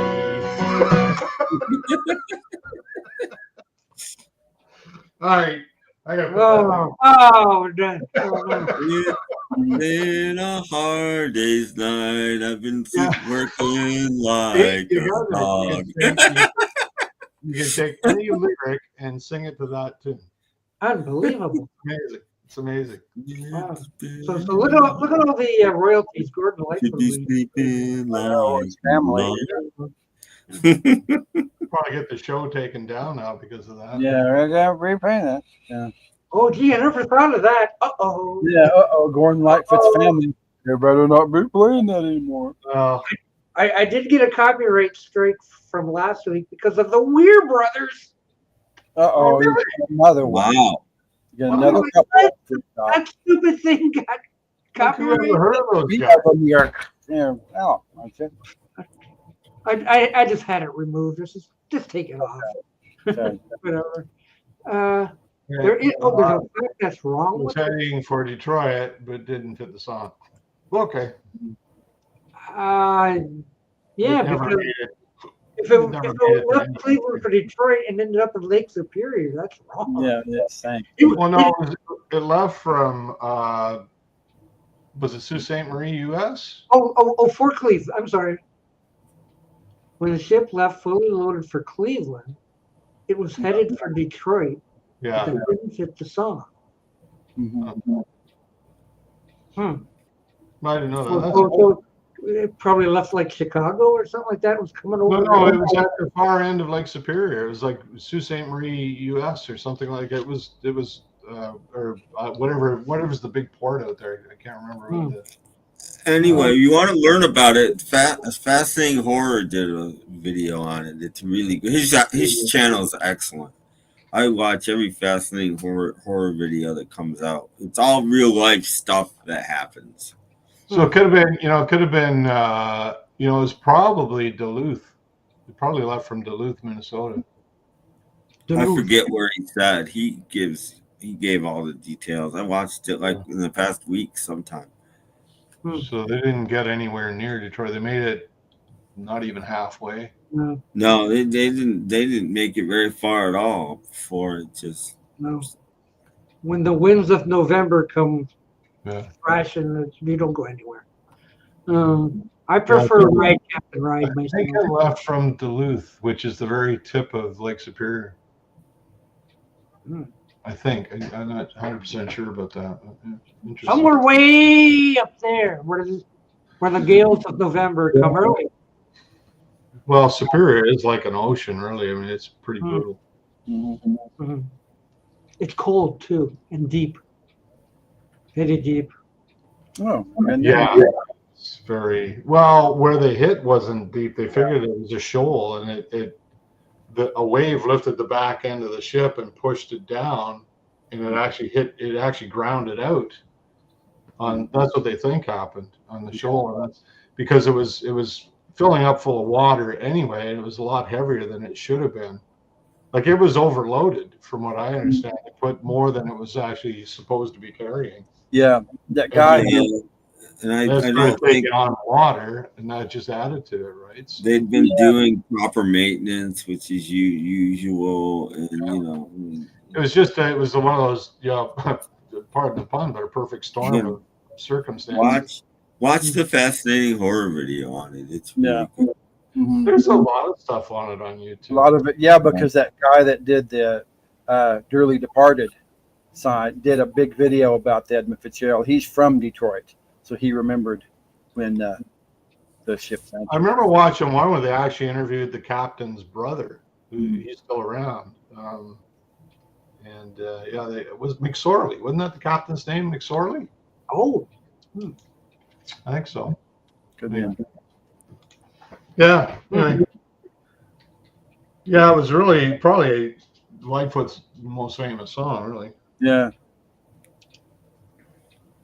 There you go. When he had music for the masses right here. He had a Don't hit. forget to like and subscribe because we're learning you all kinds of stuff. All sorts of things. I think his last in the United States, he had a song called "The Circle Is Small" or something like that in '82. Yeah, The Circle Is Small. Yeah, that was. I think that was from. Was it from Endless Wire? Ben. Can't remember. Yeah, that's actually that's a nice song too. I like his earlier stuff better, just because it was more. It wasn't as polished. Like it was more grassroots kind of stuff. It was more folky, And he went, he got success with Edmund Fitzgerald and Sundown and all that stuff. So he went a lot more commercial after that. Yeah, I have his Gorge Gold collection, and it has a bunch of his earlier hits on it. Yeah, well, that's the album where the one record is actually all recorded because it was with United Artists, and he was on Reprise at that point. So in order to release those songs, he had to re-record them. Oh yeah, for Reprise. Yeah, big oops. Well, that was just the way the copyrights were. Yeah, that's not a new thing. People think that's a new thing. People re-recording the song. It used to happen all the time. Mercury and Smash Records were famous for. Yeah. luring artists to the label and then having them, their first album would be re-recordings. The greatest hits would be the first album on the label. Well, quite a lot of bands will release a live album of their greatest hits rather than just studio cuts because they might have been on different labels at different times, right? It's easier to release a live album, something like this, than it is to do a great, because you got to get all these rights and stuff, and everybody.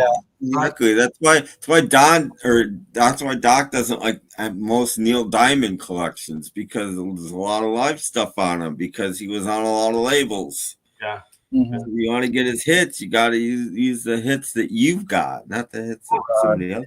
The last one I got is pretty complete, though.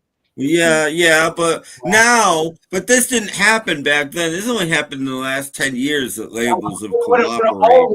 Like you could get a best of Sinatra of Warner Brothers and Capitol. That wouldn't have happened in the year 2000. I think too, they realize that the alternative is not to make money. And I think that's what really I think is driving. Well, and there's not very many labels left either now. There's only a couple left. So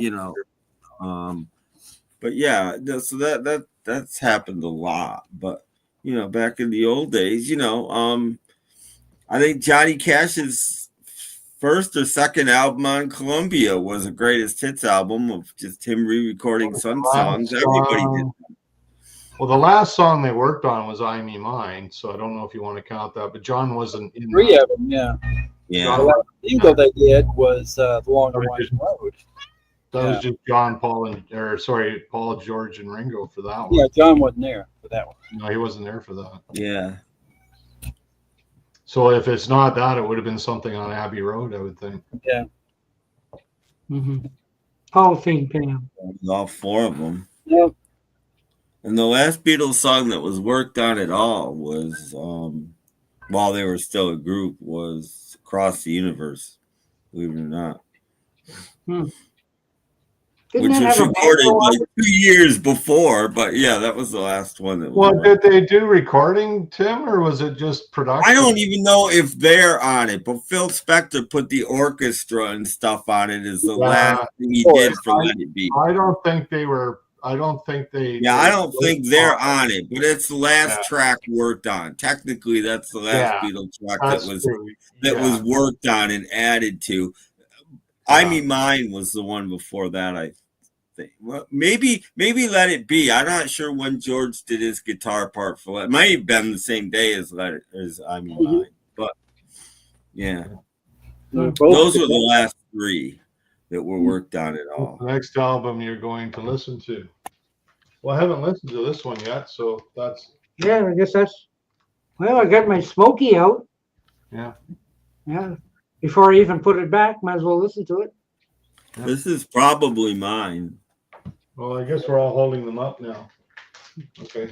Which is Replacement's Tim album from Record Store Day. I did finally listen to the White Stripes Getting Into Heaven Alive, and that's a really good album. That might be Jack White's best solo album. If not, it's his second best. That was a really good album. I guess High March from immensely. Enjoyed it immensely. Go out to your local record store. I like Harry Chapin. Okay, question. Yeah, Harry Chapin is one of my favorites. I've got all his albums, and Dance Band on the Titanic is actually a pretty damn good album, actually.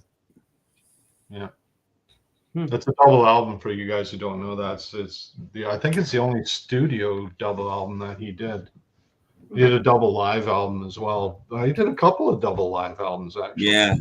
But I think that's the only studio album he did that was a double.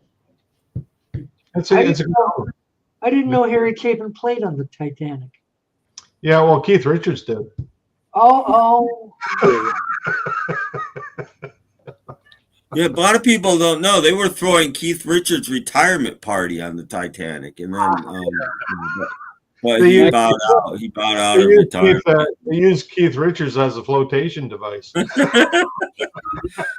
Whoa, James Farley met Harry Chapin 9 times. Oh, that's cool. Oh, that's really neat. Yeah. He died within a couple 100 miles of my house. Yikes! Ooh. That car accident happened like in my area. Yeah, Like, that was it. That was it. Very Was that sad. New Jersey or New York? It was on the highway. Anyway. It was in New York. He was in New York. He's heading to New York City, but he didn't make it. I can't remember exactly where it was, but he wasn't that far. I was bummed out when I heard that because we'd lost Lennon, we'd lost Keith Moon and John Bonham, and then Christ Chapin goes. These are all these are all albums that I was buying at the time. You know, it's just like, didn't he have a heart attack? And then I don't remember what happened, but I know it was in a car. I thought he might have had something. Yeah, they're not plowed into him, but I can't remember. I know he was in a very small car, and that's one of the reasons he died. He was in like a Rabbit or something. Yeah, it was a Rabbit. Yeah, and he got rear-ended by a truck. Okay. Gee, wow. And around that same time too, Don Henley got caught in a hotel room with an unconscious, naked 16-year-old girl and was carted off to jail. And that was the end of the Eagles.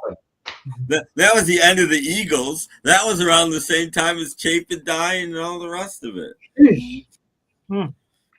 Only bad things happen near your house, Tim. Yes. Well, Tim might move. Bad things happen there. Wow. Bad scene, man. Bad scene. Mm-hmm.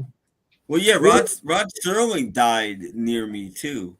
Oh no! Ooh. He was in a Dunkin' Donuts and had a heart attack. Yeah, that's my Harry Chapin collection. Wow! Okay, look at that! Wow! Show us your Harry Chapin collection. Yes, I'll do it quickly. Do it quickly before we go. Ta-da!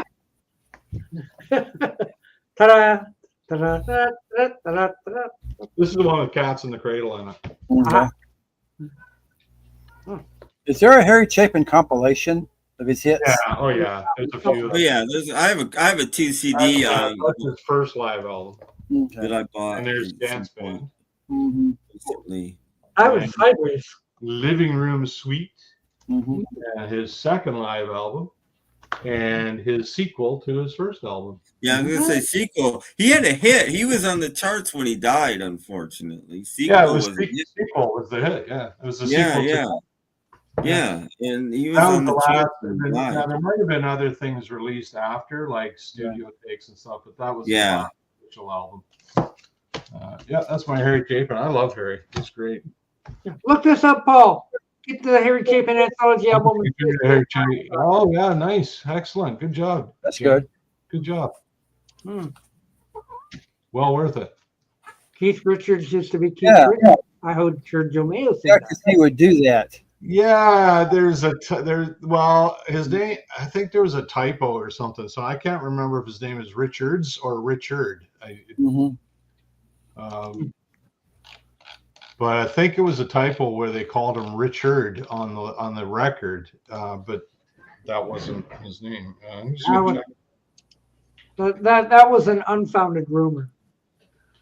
Well, no, it's true. I just don't know which one came first. See basketball coach Keith Richard. No, that's not what I want. Yeah, I think his name is with the S, but on early albums it dropped the S. So his name is actually Richards, but they misspelled it on albums. Wow, that's my understanding. Somebody could record company. Well, some people do it. Like Dionne Warwick at one point spelled Warwick with an E on the end. Oh yeah, and I don't remember if that was actually her name or because her sister is also a recording artist and she never used the E, so I don't know which is actually her. Well, it's name. Like Buddy Holly; it was an EY at the end of his name. Yeah. I'm going to type in Keith Richards versus Keith Richards. I will tell you why Dionne Warwick had the E on the end. An astrologer told her so. Oh, really? Oh, okay. Yeah, okay. Here's the story here. After the Rolling Stones signed to Decca Records in '63, the band's manager, Andrew Loog Oldham, dropped the S from Richards' surname. believing that Keith Richard is where it looked more pop. Oh. Right? And that would echo the name of the British rock singer, Cliff Richard. Yeah. Oh. So his name is with the S, but it was a publicity stunt, we'll call it. Yeah, that's what I heard. Ringo Starkey. Yeah. Yeah, so I was right. Yeah, his name is actually with the S. Mm-hmm. Keith and Cliff will both be alive when I'm 60. When I'm 60. They were both alive when I turned 62. How about that? Me too. Same with me. What a coincidence. They were alive when I was 5 years old. Shock and awe, shock and awe. Mm. Mick Jagger is engaged at 81. Yeah. Wow. Okay. Happy. Another gold digger, no doubt. I think she's like 26 or something. Oh boy. Yeah. And they're going to have babies too. Got more money than brains, right? Of course, maybe we know where his brains are. Maybe that's the problem. Well, good going, Mick Jagger. You ever notice the older that Mick Jagger gets, the more he looks like Don Knotts? Just saying. He doesn't sing like him though. Yeah. Or maybe that's coming after he's been on his honeymoon. Yes. All I know is they did one hell of a great album last year. Great Yeah, so was Groucho Marx, I think. Yeah, Groucho and Fred Astaire and Henry Fonda and Charlie Chaplin. Charlie Chaplin had a bunch of them. Yeah, but his last one, they were all young. Yeah, Una was they do it to have a live-in caregiver. I think that's why they do it. Una was 18. I think Charlie was pushing 60. Yeah. Well, Dick Van Dyke's married a woman much younger than him. Yeah. And Gene Hackman was. No. Oh, Dick Van Dyke being married to someone much younger, well, that's a given. Well, yeah, that's true. It's kind of hard to be 99. And man, my wife's 20 years older than me. The Stones will do a great album next year. Yeah. Well, they've got, when they did Hackney Diamonds, they recorded, now I always forget the number, I think it was 21 songs. And this album they put out only has 11 on it. Yeah. Or 11 or so I'd also assume that there's Keith at least a couple left. Keith has already said the album's 3/4 done because of the Hackney Diamond sessions. I would assume there's a couple of left too from the blues album that they did that they never used. Oh, that could be true. Yeah, Living in a Ghost Town, I thought for sure they would put that on Hackney Diamonds. Yeah. It would have fit really well. That would have been a good We'll addition. all be sad when Dick Van Dyke goes. Yeah, sure. Yeah. And June Lockhart. And Mel Brooks. And Mel Brooks. Who else did I hear today that was still alive and I was shocked? Now I can't remember. Wink Martindale. No, he's No, it wasn't Wink Martin. Wink. They're in their 90s. I would say yes. 93 or something. I can't remember. Keith or Mick, when either one of them goes, that'll be it. Shoot, I can't remember who. I was like, who else is old? Tina Louise. No. Shirley Jones. 91. I think Eva Marie Saint is in her 90s. Well, no one cares about her. She's in all kinds of things in Hitchcock movies. Brutal. Yeah, it was. Barbara Eden. How about Barbara Eden? Somebody Yeah, it reminded me of Paul Williams, but it's not Paul Williams. And Paul Williams, of course, is still alive and very old. But it was somebody like that, and I was like, they're still alive. I can't remember, but they were in the 90s and still alive. Maybe 97. I can't remember who it was. I was watching some video. And Michael Caine's 92. Look at Elvis. His career is still going. Yeah. Yeah. Yeah, just because when you die doesn't mean your career is over. Look at Jack Barry. He's still going. How old's Clint Eastwood? Jack Barry's career was over long before he died. 94 for Eastwood, yeah. Mm-hmm. Boy. Yeah. And he's still directing, at least. Mm-hmm. It's probably what's keeping him alive, really, Golden syrup. Yeah. Yeah, William Daniels is like 90 something or other. Yeah, he was on St. Elsewhere. Mm-hmm. Woody Allen is in his he's pushing 90, I think. He was born 35, I think. So might be 90 right now. So he'd be 90 now, yeah. Or turning 90 this year. Hush. Thank you. It's a kind of hush all over just what do you want? You ain't going outside. It's too late. I want love. It's bedtime. Love me. I'm going to get you fixed in a couple of weeks. That'll shut him up. No more girls. You better shut up or I'll have you fixed. Get the scalpel and go, no more girls. Oh, well, yeah, it's amazing. Yeah. I guess there won't be any more Dirty Harry sequels. Yeah. Dirty Harry wheelchair down the hall. Yeah. Oh, make my day. Make my day. Push me back up that hill. I can't wait. Oh, that's not a winner. I don't know if you could be a cop in a wheelchair in San Francisco. There's too many hills. Oh yeah, that's where the action comes from. You gotta have a wheelchair chase. Where did Ironside? Where was he a cop? That was San Francisco. He was in San Francisco. Ooh. Mike owns the complete Knight Rider on Blu-ray. Oh. Wow. Ruth Gordon was old back then. Wow, yeah, she's always been. She's like 110 or something. Well, how about that? Is that Helen Hunt, that little woman, still around? Like the little bitty one. She's still with us. She's still around. She's getting up there, but she's got to be up there too. Yeah. I remember her from Silverado, and she was old at Silverado. She was old then. Yeah. My brother drives a Silverado.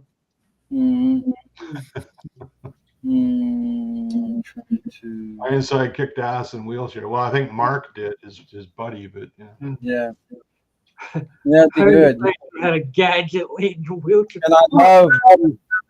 And I love Benny Hill's. Yeah, Benny Hill had a Ironside parody I really enjoyed. Angie Dickinson's 93. I remember Mad Magazine did a parody of that whole thing where they had Ironside, who was in a wheelchair. They had Longstreet, who was blind, and they had Buddy Epson's thing, Barnaby Jones, who was old. They did a whole parody on that thing where these are the most unlikely PIs. Yeah. Ironside 2025, new and improved. Well, that's right. They did remake that. No, it didn't last very long. No. Well, gee, I wonder why. Mm-hmm. Can't remake Raymond Burr. No, that's something it's sort of like I wish they'd do like a remake of Bonanza, but then you think, wow, gee, it's so iconic. It's so iconic. How can you do it? Mm-hmm. It's a shame. It's funny because Pernell Roberts was the first member of the show to leave, and he outlived all the rest of the guys. Yeah, really. That's true. Yeah. Except how old is he now? Well, he's gone. He died about a dozen years ago, but he was close to 90 when he died. Yeah. Well, I wish my car was a rocket launcher. Just yeah, yeah, Haas there with this big old hat. Yeah. Well, that's true. When we're missing a person here, we can just have an AI person show up. Yeah, that'd be good. Billy Brad's here. Billy Brad's here. Billy Brad. Yes. See, we can be AI ourselves. like somebody stole his collection. There's nothing behind him. Yeah, that's why he's shocked. Somebody came into the night and stole his stuff while he was off doing a photo shoot or whatever.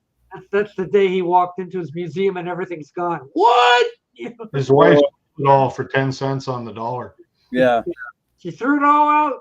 Oh no. Oh. Give it to the mail lady.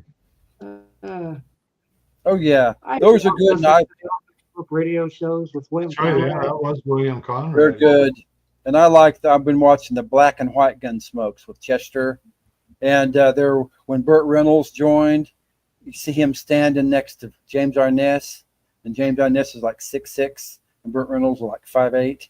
Yeah, like he's standing in a hole or something. Yeah, 9 years as Mason, 8 years in Ironside. He was on TV forever. Yeah. And then after Ironside, he started making Perry Mason movies, and he made like 20 or 30 of them. I mean, he made a ton of those. Did he make that many? I think it was that. Yeah, no, he made a ton of those. I know William Catt was in the early ones. Yeah, and he tried to. They tried to keep it going after he died. Yeah, Paul Sorvino did it. It was Perry Mason Mysteries, I remember. Yeah, and Paul Sorvino sort of took over, but it didn't work. Co-starring Vito Scotti. Yeah, Vito Scotti. They tried to put Vito Scotti in it. Yeah. William Catt was supposed to be. I knew his name a second ago and I'd forgotten it, but his detective's son, because his detective had died. Yeah, Paul Drake's. Yeah. Yeah, Paul. Yeah, but I knew the actor's name and now I forgot it. But he was actually Barbara Hale's son. In real life, yeah. That was Barbara Hale's son. Oh, was he? Yeah. Oh, wow. Yeah. William Hopper. William Hopper. William Hopper died in 1970. He's been gone a long time. He's a heavy smoker. Yeah, William Catt, Barbara Hale was his mom. Oh, wow. So I didn't know. He got on the show. The guy who was Hamilton Berger, William Tallman, died of lung cancer as well. Yeah, there was a lot of those guys died in the 60s. They just didn't know about it. That's because smoking was cool. I always say Perry Mason had class because what's the other guy? The old cop guy. What was his name? The original cop. Tragg. Lieutenant Tragg. Yeah, but what was his real name? Anyway, he got really sick. And he was replaced with somebody else on the show, but they never took his names out of the credits till he died. And it was like over a year where he wasn't on the show. And he's still in the opening credits of every show. He was old. He died. He was old when he was doing the show, though. Yeah, you know who he was replaced by? Who? Richard Anderson. Oh, really? Oh. He was Oscar Goldman. Yeah. Oscar Goldman. He's in the last like 3 seasons, you know, and you can see. Not immediately. That's why I didn't know that. Immediately there was another guy, but I forgot. I don't think he was famous. He was just. Everybody's in the 60s. Raymond Burr was starting to put on. They didn't take his name off for like over a year. You just see his name there, and I felt sorry for the guy that replaced him that didn't get a credit in the opening titles. Right. But he never did. When the opening, there was just 3 credits after that. After he died, there was just 3 credits in the opening title. Well, Tragg was kind of he wasn't a main character anyway. Yeah. No, but he always had a credit. Him, Della, and the lawyer and the cop always had a credit. And poor Paul Drake didn't get a credit either, not at the beginning. Did you know everyone smoked in the 60s? Even Hazel? Yeah, he didn't get a credit, and I bet he didn't get a dinner either. No, Perry bought him dinner a lot, actually. They would always go to dinner after the show. It'd be like 2 o'clock in the morning when, I'm hungry. I have to go to dinner. It's like 2 o'clock in the morning.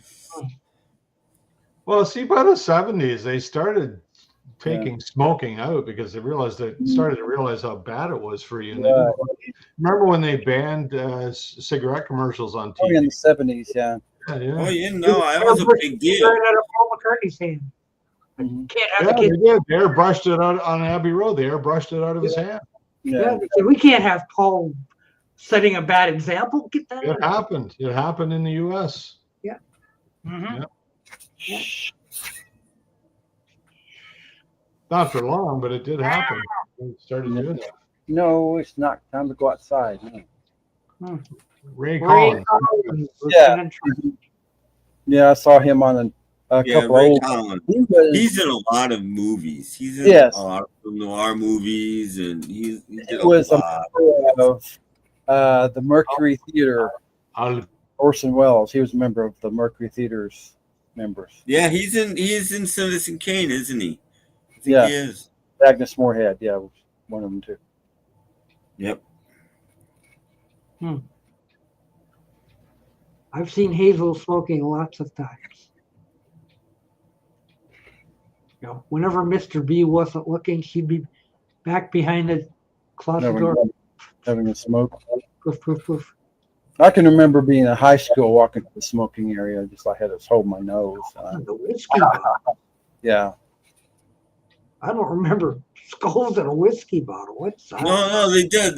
There was a huge subliminal, the late 70s through the 80s. The subliminal advertising in magazines was huge. And not just advertising. Sometimes the magazines did it on purpose for their articles and things, just because something you don't notice, but you supposedly your brain notices it without you noticing. Like there's a famous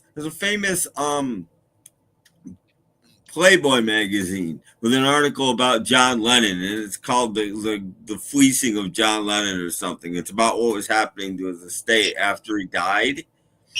And if you take the magazine, and I was studying in college subliminal advertising, and I saw this, and I took it to my professor, and he was like, holy crap, and he showed the whole class and everything. There's a picture of John and Yoko on the front on this page, right? On the opposite page, there's a piece of paper, like one of Lennon's notes or something, and a knife stabbed in it. Yeah. But if you hold it up to the light, you see John and Yoko sitting there with a knife in Lennon's back. That can't be an accident. That can't be an accident. It's like, holy crap.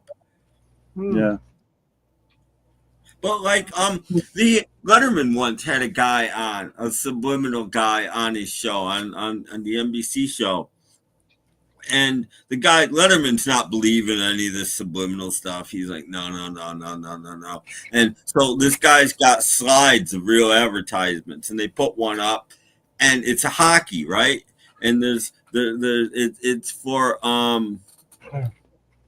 it's a cigarette ad in a magazine, and the camera focuses in on the guy's hockey glove. And Letterman's like, well, wait a minute here. That's blurry. It could say Cooper as well. And the subliminal guy just looks at him and says, as well as what? Because Cooper is a hockey equipment company.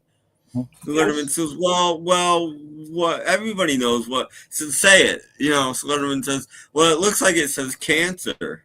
And the guy's like, The death. They put death images. There's this theory that people want to die. That subliminally that they everybody has a death wish. So they put this death stuff in a lot of ads. And there's a Cooper ad with cancer instead of Cooper on the glove. It's weird. But there's also a famous alcohol one. I can't remember if it's whiskey or what it is, but there's 3 ice cubes in a glass, and it's so clearly the bubbles and the tinting in the glass. It spells the first ice cube is an S, and the second one is an E, and the third one is an X. It's so obvious. It's so obvious. That's not very subliminal. But when you saw, I don't know about now, but back in the 70s and 80s, when you saw a glass full of ice in a magazine, it was a painting. It was never an actual picture of a glass full of, it was a painting. So when you do painting, what about how the glass for the bottle sweats, you know? Just, most of that stuff was painted, you know, and So, you know, I'm a big believer in subliminal advertising. I think it's always been. I think it's still there. I think on YouTube we're probably getting bombarded constantly. These 6-second ads that come up. I know you guys don't see them with ad blocker, but what can you get done in 6 seconds? But I got a feeling they're firing subliminal images at us. Wow, It's supposed to be illegal to do that. But you remember the movie They Live with Roddy Piper? Oh yeah, yeah. It was all about subliminal messaging, right? Yeah. It was pretty cool. I know it's supposed to be illegal to do it, but that doesn't mean it's not being done. You can't check every ad on YouTube for subliminal. You know, there's thousands upon thousands of them. Well, they can check everything we type, so surely they can check that. But would they want to? Yeah, that's the question, right? Yeah, do they want to? That's why I'm getting a complete exclusive playlist. As long as they're paying their bills, what does YouTube care what they're doing? You know, they don't. Pander to the YouTube people. Yeah. But yeah, I don't think I have that Playboy magazine anymore, but I used to have it, and that was an amazing one. That was clearly 100% a subliminal thing. You were gone, Paul. Oh, okay. There's I'll do it, say it again really quick. There was a in about 81, there was an article in Playboy about the fleecing of John Lennon's estate after he died. And on one page in the magazine, in the first page of the article, there's a picture of John and Yoko. Right. And on the reverse page, there's some of his paperwork, you know, bills or whatever, and there's a knife through it, like poked into the table. And if you hold this page up to the light, what you see is John Lennon with a knife in his back. Really? That can't be. There's no way that was just, oops, how did that happen? There's no way. That wasn't done on purpose. Based on the theme of the article, yeah, it's pretty. Yeah. There's no way that wasn't done on purpose. Did you know this show has yop subliminal messages? Yes. Yeah. Everybody's gonna go out shopping for yop after this. We've been outed. Yeah, I guess. Well, you know what, kids? I'm gonna take a shutting this down and putting this episode of Soup back in the can. Meeting. That's why you don't see me. And we will not have a show on Sunday. Everyone have a happy.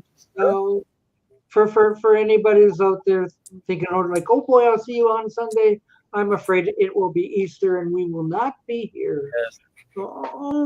So we have to watch somebody else. Enjoy Easter with your family. Yes. Happy Easter. Happy Easter, everyone. Take care, everyone. Bye. Be happy. I'm looking for my button. Where's Happy subliminal messaging. Yeah. Maybe I can put a subliminal thing in here. But anyway, yeah. Take care, everyone. We'll see you next Thursday. Okay? Yes. Okay. Bye-bye.